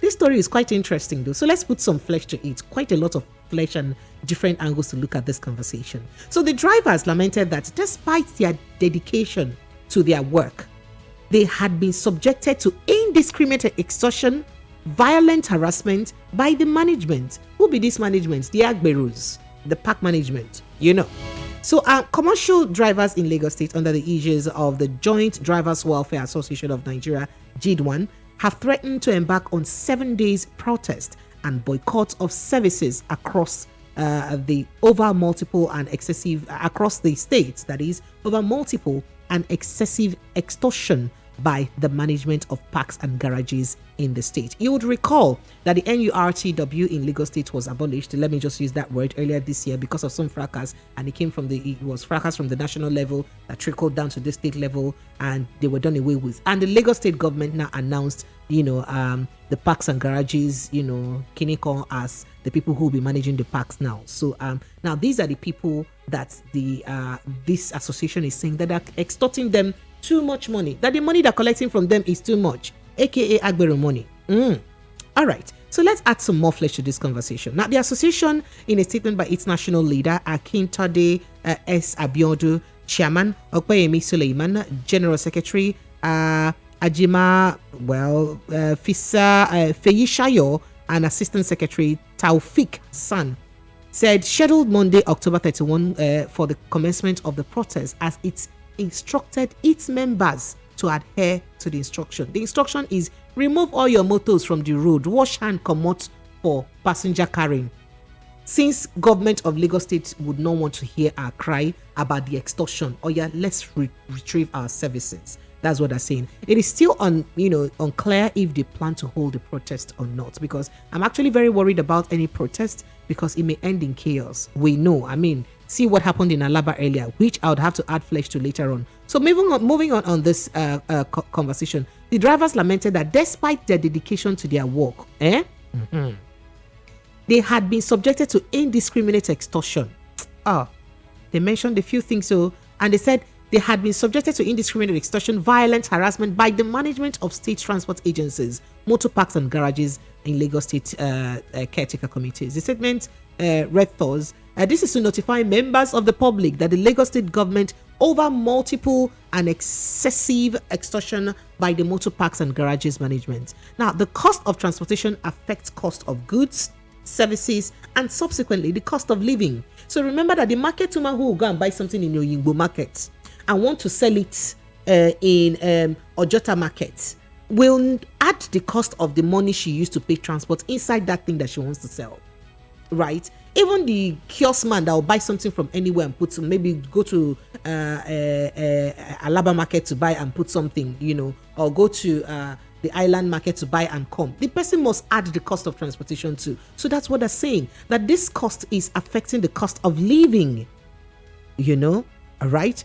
We're still adding flesh into this conversation. It's quite an intense discussion. So, yes. So he said on a daily basis, we lose half of our income to the motor park boys. We pay exorbitant charges in the garages and at every bus stop where we drop off passengers.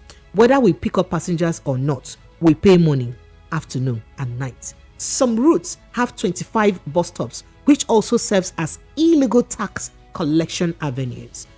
All right.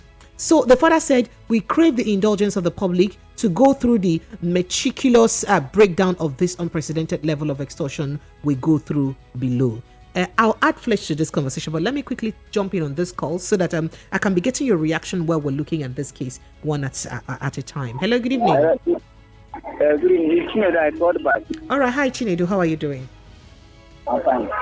This issue of Agboro collecting of money is not only the motor park people that are collecting money from. Even those that are selling in the market, they are collecting money. The way they are collecting money from them is something unpredictable. Even if you buy market from Alaba, if you are carrying it to market you buy, they will ask you to pay money. Sometimes they ask you to pay 500 naira. Sometimes they ask you to I have heard that, and I'm wondering why would somebody who buys markets now pay money to remove their market from the market? I don't understand.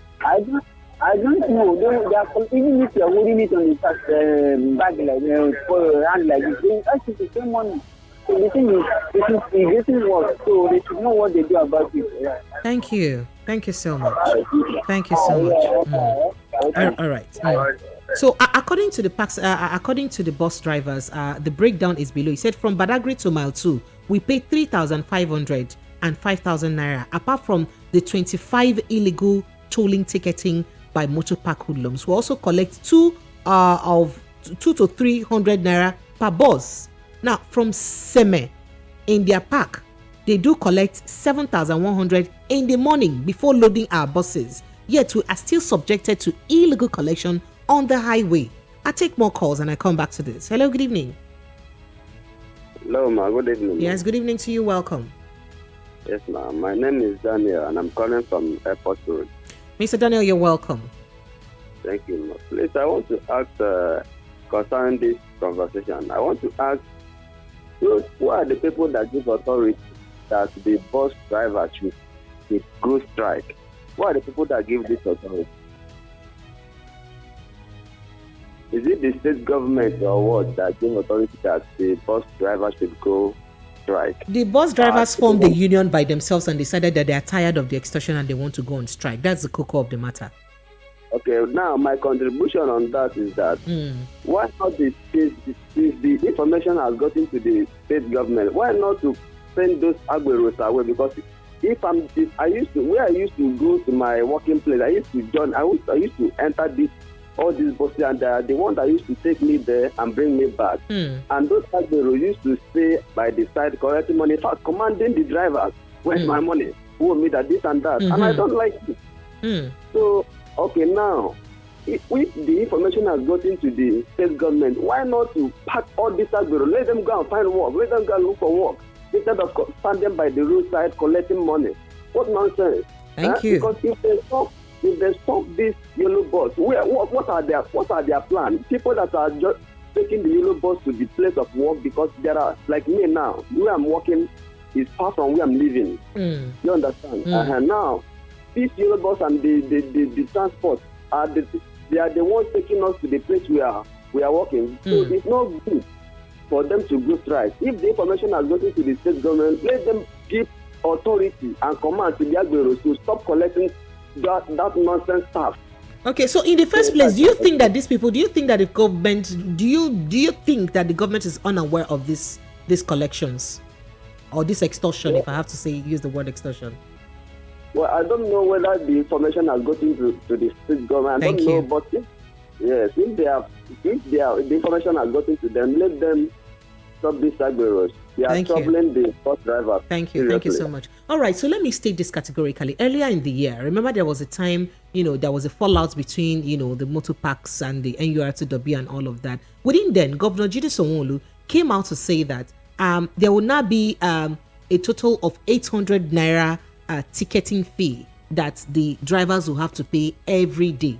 And the idea was when they pay that money, they have done all the payment they have to do for the day. So you know that once you have that ticket, you have secured your payment for the day. Even though NCO Lomo had come out to say that time that this money that the governor is talking about is different from the boys' money. So the point is, who empowered these boys to be collecting this money? I give you a typical example of what happened in I think what state now would that be? That would be in Anambra State with Governor Chukwuma Soludo. But let me pick this call very quickly. Hello, good evening. Good evening. Yes, good evening. So you're watching in where you're calling from? Yeah, this is Ototo Adonyo. Huh? This is Ototo Adonyo. I'm calling from Egondo. All right, you're welcome. Go ahead. Thank you. Please, there's something I want to verify. Go ahead. About Nnamdi Kanu. I know they said last time I heard that he has been kind of acquitted. Well, the federal government said he was discharged and not acquitted, so they have the right to hold him back, and they're holding him back. Even though his lawyer is saying strongly that he being discharged means that even if the federal government has the rights, though it is within their rights to appeal the court to the Supreme, to appeal the case further to Supreme Court, but they ought to have released him and allow him go to court from home. Okay. So what is the mission now? Well, the federal government has taken the case to the Supreme Court. They say that they're filing to the Supreme Court, and that as it stands now, that they cannot release him because he poses a security risk to the country. Okay. Thank you. Okay, and again, I heard you talking about our naira. Okay, so the CBN has said that since 2014, which is almost 8 years now, that the government has not renewed, have not changed money. We've not printed new money, because the practice is the international practice is every 5 to 8 years. They redesign monies, legal tenders, but that of Nigeria has not been redesigned since the past, since 2014, which is about 8 years now. So it is time for them to redesign it. Okay. So they say from December 15th they will roll out. They've already done the work. So from December 15th they're rolling out new naira notes. Because this year our naira doesn't have value again. They're changing it. They're just changing the color, maybe the style and the design of the naira, but it's still the naira. And they're changing from 100 naira notes to 1,000 naira notes. They change it to be dollars or pounds. Unfortunately, that can't happen. Thank you so much for your contribution. I appreciate your thoughts. Thank you. Thank you so much. All right. So remember that when Governor Chukwuma Soludo of Anambra State was sworn in, he had mentioned that he will ensure that he stops all those kind of extortions and all the stuffs happening in Anambra State. And well, in fairness to him, he actually banned the operation of tricycle bus unions and sacked all the motor park touts. How did he do that? We'll get to that conversation. Let's take this call. All right, I think I've lost the call already. So let's jump right deep into that conversation. So as a matter of fact, the Anambra State Governor, Professor Chukwuma Soludo, banned tricycle and shuttle bus unions in the state. Now, the governor also sacked touts operating in motor parks in the state. Now, and this has been effective. The governor even went as far as giving health insurance to the bus driver. Say any bus driver that can do without paying these people this money, you will have health insurance, even if you register with just a little amount of money, but you're having health insurance. So the problem is, does Lagos State have that political will to stop this extortion from these agberos? Hello, good evening. Yes, good evening. Yes, good evening. Your name is what? My name is Favor. Favor, you're welcome to the Voice of the People FM. My name is Precious. Yes. This is my first time calling. Congratulations. Welcome. Thank you. Yeah. I want to ask of this money issue, new Nigeria. The new naira notes, okay? Yes. When is it going to start? Sorry. Okay, so the federal government, the CBN said they're rolling out these new notes from December 15. Okay. December. Okay. This Agboro works because even the Marwa rider in my compound is my neighbor.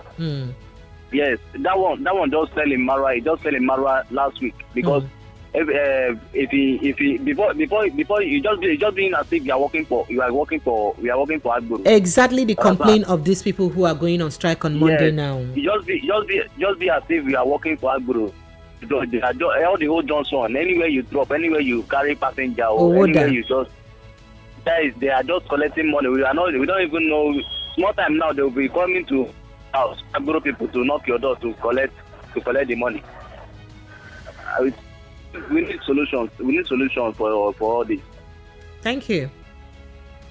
Thank you so much for calling in. All right. So I was giving you this gist. So if the governor of Anambra State, Governor Chukwuma Soludo, could come into government and end this extortion by all this motor park touts, tricycle unions, and of course bus unions, why can't we get it done in Lagos State? As a matter of fact, a lot of drivers complain in Lagos State how this affected. I would even like our bus drivers to call in. Bus drivers, taxi drivers, tricycle drivers, they complain a lot. And when you don't pay this money, they even scatter. They have this, rod that they use to just wipe your car and may in turn destroy the car. Let's hear your thoughts and reactions on this. And the point is, it's not only within the commercial buses. So in the parks, you see all those people that trade around and all that, they even go as much as extorting them every day. If they ask you a word that you don't pay, they can destroy your goods. Hello, good evening. Hello, good evening. Good evening. Yes, good evening. Good evening. This is Ike from Ayobo. Mr. Ike, you're welcome. Thank you. See, this topic of Agboro stuff, I see, I'm a trader. I usually go to Alaba to buy something. If you realize, last week, Alaba was closed. Yes, just because of this Agboro. Yes, I mean, the people in the market stood up to them to say they don't want again. In short, if you get to Alaba, the moment they see, I use private vehicle to carry my goods. Any moment they see any small carton inside your vehicle, they will hit you, destroy things for you, say you should pay 5,000 for parking, for passing, all sort of extortion. But today, if you go to Alaba, everywhere is free. I went to Alaba today, but everything is free. Movement, everything, because they chase them away from all inside Alaba to a very long distance. They ask them to go there. Anything you see, just go. Nobody should allow them to enter Alaba. Everybody enjoy peace. We are attacking the new management. In short, this Agboro stuff is a lot of headache. But they say they have the people that are protecting in government. They say they are Tunumbu boys. They are Teresaworu boys. In short, madam, it's terrible. Thank you. Thank you. Thank you so much for calling in. Thank you. All right. So speaking about this Alaba case, there was even a fear that one person died and several others injured. Last week Wednesday, when traders clashed with some tax collectors, you know them now, aka Agberos, at the Alaba International Market in the Ojo local government area of the state. So the warring factions, who were in their hundreds, deployed different weapons, including stones, cutlasses, woods, axes, during the affray, right? So if you could see the video clip that was seen, it was all over the social media, confirmed to be from the clash, showed that two groups hurling cut gels at one another. This situation still as a result of this kind of extortion that the bus drivers are kicking against right now. They said it's too much. How can we be walking like elephants and eating like an ant? Well, let me take this call. Hello, good evening. Hello, good evening. Yes, good evening. So what's your name? Where are you calling from? My name is Jude, calling from Ikorodu. Mr. Jude, you're welcome. Can you help me turn off the volume on your radio set, please? Hello, Mr. Jude. Hello? Mr. Jude, the volume on your radio set is high and the whole back is horrible. Hello? All right, Mr. Jude, are you there?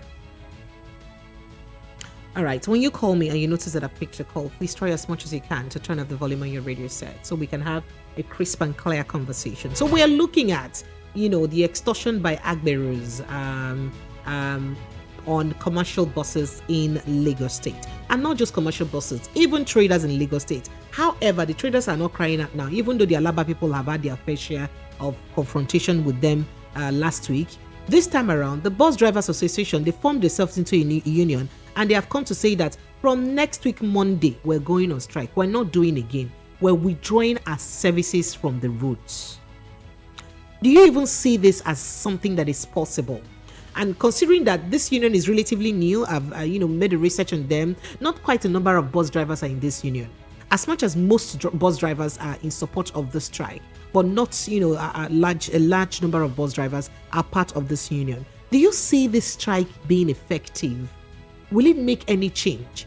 In the first place, I'd like to ask, do you think this kind of extortion would happen without the notice of or without the authorities being aware of it in any way? I'd really like to take your thoughts and reaction on this. What do you think would happen to people who want to fly commercial buses from Monday? Hello, good evening. Good evening, sir. Good evening. Yes, sir. What's your name and where are you calling from? Mr. Benjamin, where are you calling from? From Apapa. You're welcome, Mr. Benjamin. Go ahead. Yeah, the issue of Arboro is a laughable issue. Why is it laughable? It's not funny. Yeah.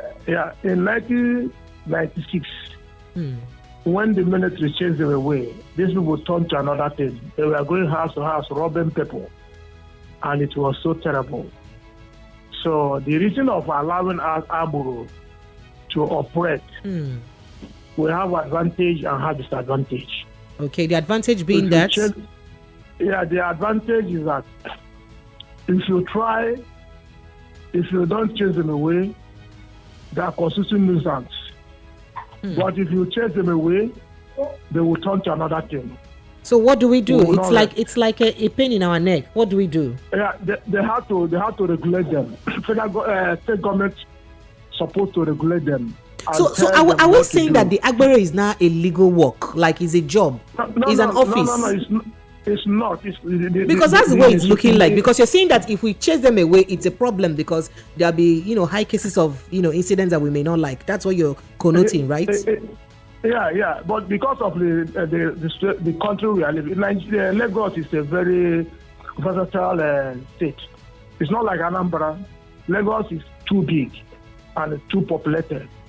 So nobody will compare Lagos with Anambra State. So the only thing there is that they have to regulate them. They have to make sure the state government have to make sure that if they are collecting their toll, the people will give receipt. Then when you pay for the receipt, that's all. So these extortions happen morning, afternoon, evening. In your opinion, is the receipt supposed to cover for the entire day? Or cover just for each trip? In the morning to cover all the whole day if they regulate it, if government regulate it. But because government is not regulating them, that is where you are seeing this problem. But if we allow them to go, my sister, we will not rest. That is sure in Lagos there. Oh wow! So it's even risky. It's even risky to let them go in the first place. Yeah, very, very risky. Very, very risky. Okay. Then the issue of Nnamdi Kanu. Okay, go ahead. Have you ever seen in your life where federal government compensated people? Anybody? Have you? It's not impossible. Government don't do so. In fact, the judges that judge that government should pay Nnamdi Kanu 500 million. Can they do it? They will not do it. That's Nigeria government for you. If it's not abroad, they will do it. But here, they will not do it. Igbo, they say they should compensate Igbo. Did they compensate Igbo up to now? They say they should compensate this man, Babaswe. He is dead. Did they compensate him? So this is what we are facing in this country. The judges, okay, let me ask, is there any law that says that if federal government fail to obey the order, what is how can they arrest federal government or put sanction or anything that they will take to say this thing you are doing is wrong? Is there any law? It's no law. There's no law over that. So the judges who are judging all this issue are making fun of themselves, knowing fully that they are the same federal government. Maybe the federal government can never in life compensate any human being. It's impossible. Then I don't know why they are judging all this. Can Buhari not send Nnamdi Kanu back to Kenya? Is it possible? So I don't know why that. It's good for them to judge you. According to the lawyer we interviewed this evening on this case, he said that the government may also have the right to appeal the same case. Of course, Buhari made a mistake. He's supposed to release him first. Then when you release him, if you have any other case against him, you can still, get him. But like you said, federal government is afraid. That's a national security issue. So that's what they're saying now. I didn't say. That's what they said. Yeah. That's what federal government are ready today. They said that if they release him, that he poses a security risk. Yeah, security risk is there. That even there is some of the threat from people threatening the government or whatever. So based on that, they will not release him. All right, thank you. But I wish Nnamdi Kanu, I wish him good. Honestly, I wish him good. Thank you so much. All right, from our studio is 17 minutes before 9 o'clock, before I pack my stuff off. So I just have very limited time to go, right? So we're looking at different cases. One, the fuel scarcity. Two, the fuel scarcity that is resurfacing, and the fact that NNPCs are showing us that they have enough supply. But then we seem to keep seeing queues, and then some filling stations are already selling at higher prices. And we hear that depot owners are saying that we're no longer buying at the approved depot prices. So how can we sell, at approved rates? And we're also looking at the naira notes that the federal government is printing. We also did take a look right now at the tout situation in Lagos State, as because of Agberu's, bus drivers are saying we're not driving again from Monday, we're going on strike. Hello, good evening. Yeah, pretty precious. Good evening, Mr. Darlington, you're welcome. You see, there is a proverb in my place. You know what he said? He said, if you allow evil to fester for too long, it becomes a traditional culture in an environment. That is Arobafo or Menala. That is what is happening in Lagos State. Because successive governments in Lagos State have allowed these boys to be a law unto themselves. Because they found them useful during election. That is why somebody will tell me that it is riskier to ask them to go. And so an able young man will wake up in the morning to go to a shop where another able young man is making a decent living and start extorting money from him. And that is what you call a living. Just because the government that's supposed to take action have refused to do so. You just told me what Soludo did in Anambra. Why is it impossible to do it here? Tell me. I come from Imo State. If you go to Wede Park and load bus going to any part of Imo, either Banom, Bisen, Obo, when you load from there, precious, nobody will stop you on the road for anything. You pay your money in the park there and then take off to where you're going until you get to the next bus or bus park, which is your destination. So I guess Lagos is a peculiar environment. Sorry? Is Lagos no more peculiar? How is it peculiar? What is different in Lagos? In fact, Lagos is supposed to be the center of excellence. So you expect everything decent here. You expect this. In fact, people should copy from Lagos State. Why is it the other way around? You just allow able-bodied young men You turn them into touts for your own selfish interest. And you are telling me it is riskier to allow them to go. So they will become agbero. Their children in school, if they ask them, what do your father do? What will they tell the people? No, tell me. There are things that you don't even allow. These things that people are trying to make excuses for. Remember how Boko Haram started? They used them for election. And when they could no longer disarm them, they turned into another thing. You're not certain that those are mere speculations. You can't really be certain of that. You said what? Those are mere speculations. Let's not get into that discussion, Mr. Darlington. Okay, fine. I heard you. Did you ever believe that they can do what they did at Alaba market? Did you ever thought that they can wake up and invade such a market and start taking money by force? We are not speculating. We are telling you based on insight, based on history. It has happened somewhere. So there is nothing impossible, especially when these boys are believed to have the backing of government who have refused to call them to order. If not, who gave them the temerity? They have banned Okada. Why can't they ban Agbero? Tell me. Right, you saw the force they used against Okada.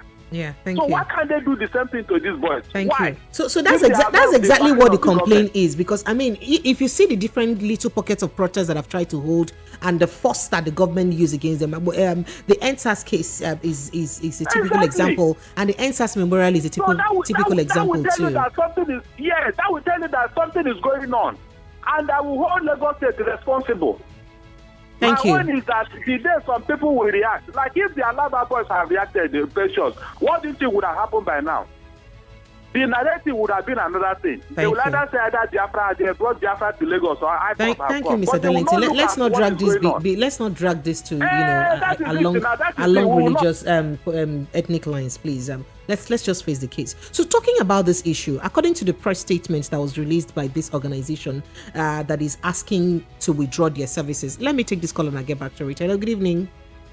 Yeah, good evening. My name is John. I'm calling from Lagos. Mr. John, you're welcome. Are you aware of the plight of the bus drivers in Lagos State? No. Okay, so go ahead. What would you like to contribute on? Only what I can say is that all these things now they are saying after talking it here, after nothing, they are not going to take any action because nothing is possible in this country. Well, everything is possible in this country. Everything is possible. Everything is possible. Common Agboro. That means Agboro can rule this country, right? Agboro can rule Lagos. Why Agboro they would just say Agboro no work today? No, they are not coming. They don't come out. Don't come out on Monday. Don't come out any day. They will not come outside. They are telling us if we stop them, they will turn to this one. They will turn to the other one. Understand? Because only what I can say is that let them find solution because this thing is getting out of hand. Thank you. It's getting out of hand. Thank you. Thank you so much. Okay. Thank you. All right. So digging further into the conversation, according to this press statement released by the association of these bus drivers that are saying that they will go on strike, they said that on federal roads like that they pay as much as 12,000 naira on each from Okafor to CMS or to Yingbo, which includes loading charges and illegal payments at several bus stops. And and before they get to their destination, from Ogijo to Ikorodu, they pay 5,500 naira per day. Garage tickets, it's 1,500. Chairman tickets like Owo Chairman, 1,700 naira. King's levy, Owo King, 200 naira. Itaolowo, 500 naira. Odoguyon 1,200 naira, as in different amounts. So they went on to explain different charges that they get to pay at these different stops, and they end up saying that we cannot continue. We even pay entertainment levy, according to them, security, chairman's food money. They said very ridiculous charges that they pay. Okay, so that the point is, it looks like they are working like elephants and earning like ants. They cannot continue like this anymore. So they said their demands are: 1, no to charging drivers 3 passengers money after loading in parks or garages. We are demanding it should be 1 passenger's money per bus. We demand that only Lagos State government ticket should be the only ticket in Lagos State. Other like Lagos State Parks and Garages Management, Lagos State Caretaker Committee are not acceptable in all drivers or by all their drivers in the state. So they want us to say that we kick against paying motor park thugs at every bus stop. All illegal money paid after we leave the garages and parks should be abolished immediately. Let me take this call very quickly. Hello, good evening. Hello. Yes, good evening to you. Yes, this is Voice of the People FM Evening Rush. My name is Precious. You're welcome. I'm Abase calling from Adelabo. Anyekan Abase. Yes. Babadi. So you're welcome. Thank you. Go ahead. When I interview people, find out their political interest. A lot of people say they do not want to vote for APC. But they did. What is the reason? They say that APC candidate is person thing all these scouts for this better to feel the entire city of Lagos. And if you look at the faces of these people, they look very serious and they behave as if they are doing a kind of legal operation. So I don't know whether they have legal backing. Well, we're not discussing this, along political lines either, because you have to give me proof that the reason why we should discuss this along political lines. So I would like to disagree with you on this, right? However, thank you so much for your opinion. I'm talking about a Nigerian currency that is about to be redesigned. Okay. Do you not like it? Do you not like that our currency will be looking new and different? Hello? Do you not like the fact that our currency will be looking new and different? I don't like it to be done now, at least. Maybe next year. I was thinking about bringing new e-naira. The e-naira it's not like, it cannot be a legal tender, as it were. Like, it cannot be a physical money now. Okay. That's like an online money. You understand? Like an e-money. So you cannot compare it to the daily money people spend every day. Thank you for your contribution. I appreciate it. All right. So they now said, so we kick against paying motor park thugs at every bus stop. All illegal money paid after we leave the garages and parks should be abolished immediately. I said that. He said harassment of law enforcement agencies and intimidation with guns, cutlasses, broken bottles by LASMA, Task Force and RRS must also end immediately. Meaning that these authorities are actually aware of, what these bus drivers are going through. Let me quickly take this call. It may be my last call for today. Hello, good evening. Hello, good evening. Yes, good evening. So what's your name? Where are you calling from? My name is Sumanu from Lhasa. You're welcome. Just go ahead. See those Agbero people. They have the government backing. Don't let us lie to ourselves. If government says tomorrow don't want to see you on Lagos Road, nobody will be on Lagos Road. They have government backing. Thank you. Oh, wow. Thank you. Thank you so much. They have government backing. That's what you think? Well, that's your opinion anyway. All right. I like to move very quickly to YouTube, where I have a couple of messages. It says, Mbago says, if you're just in Lagos working and paying Agbero, have you considered relocating to other parts of the country? You will do better in another location if you put in the same effort. That's what you're saying. But a lot of people think that there are lots of opportunities, or opportunities abound in Lagos State. Really, that's what keeps a lot of people here, right? And I even got to hear that some of these Okada riders that, stopped work because of the ban of Okada, some of them just took the Agbero job, and they're still making good money and they're surviving because of that. I don't know what you think about it, but then thank you so much for your thoughts and reactions on this case. We're looking forward, because it's a case that's still unfolding, so we're looking forward to seeing the reaction of the Lagos State government, if they would want to react on this, and maybe the Parks and Garages management will also come to say something about the situation to exonerate themselves. We're yet to hear from them. We're hoping and looking forward to hearing from them about this case. However, if this union of bus drivers are not quite much in number, we don't know how effective this strike will go on Monday. However, if you're moving out on Monday, be very cautious and be very careful in case any kind of riots breaks out. My name is Precious Enyi. This is what we'll be calling you today on the show today. Thank you so much to everyone who's contributed on the show. I do deeply appreciate you. Let's do this again tomorrow. Remember, the show returns or comes your way 6:15 p.m. to 9 p.m. Monday through Friday. See you tomorrow, Lagos. Precious in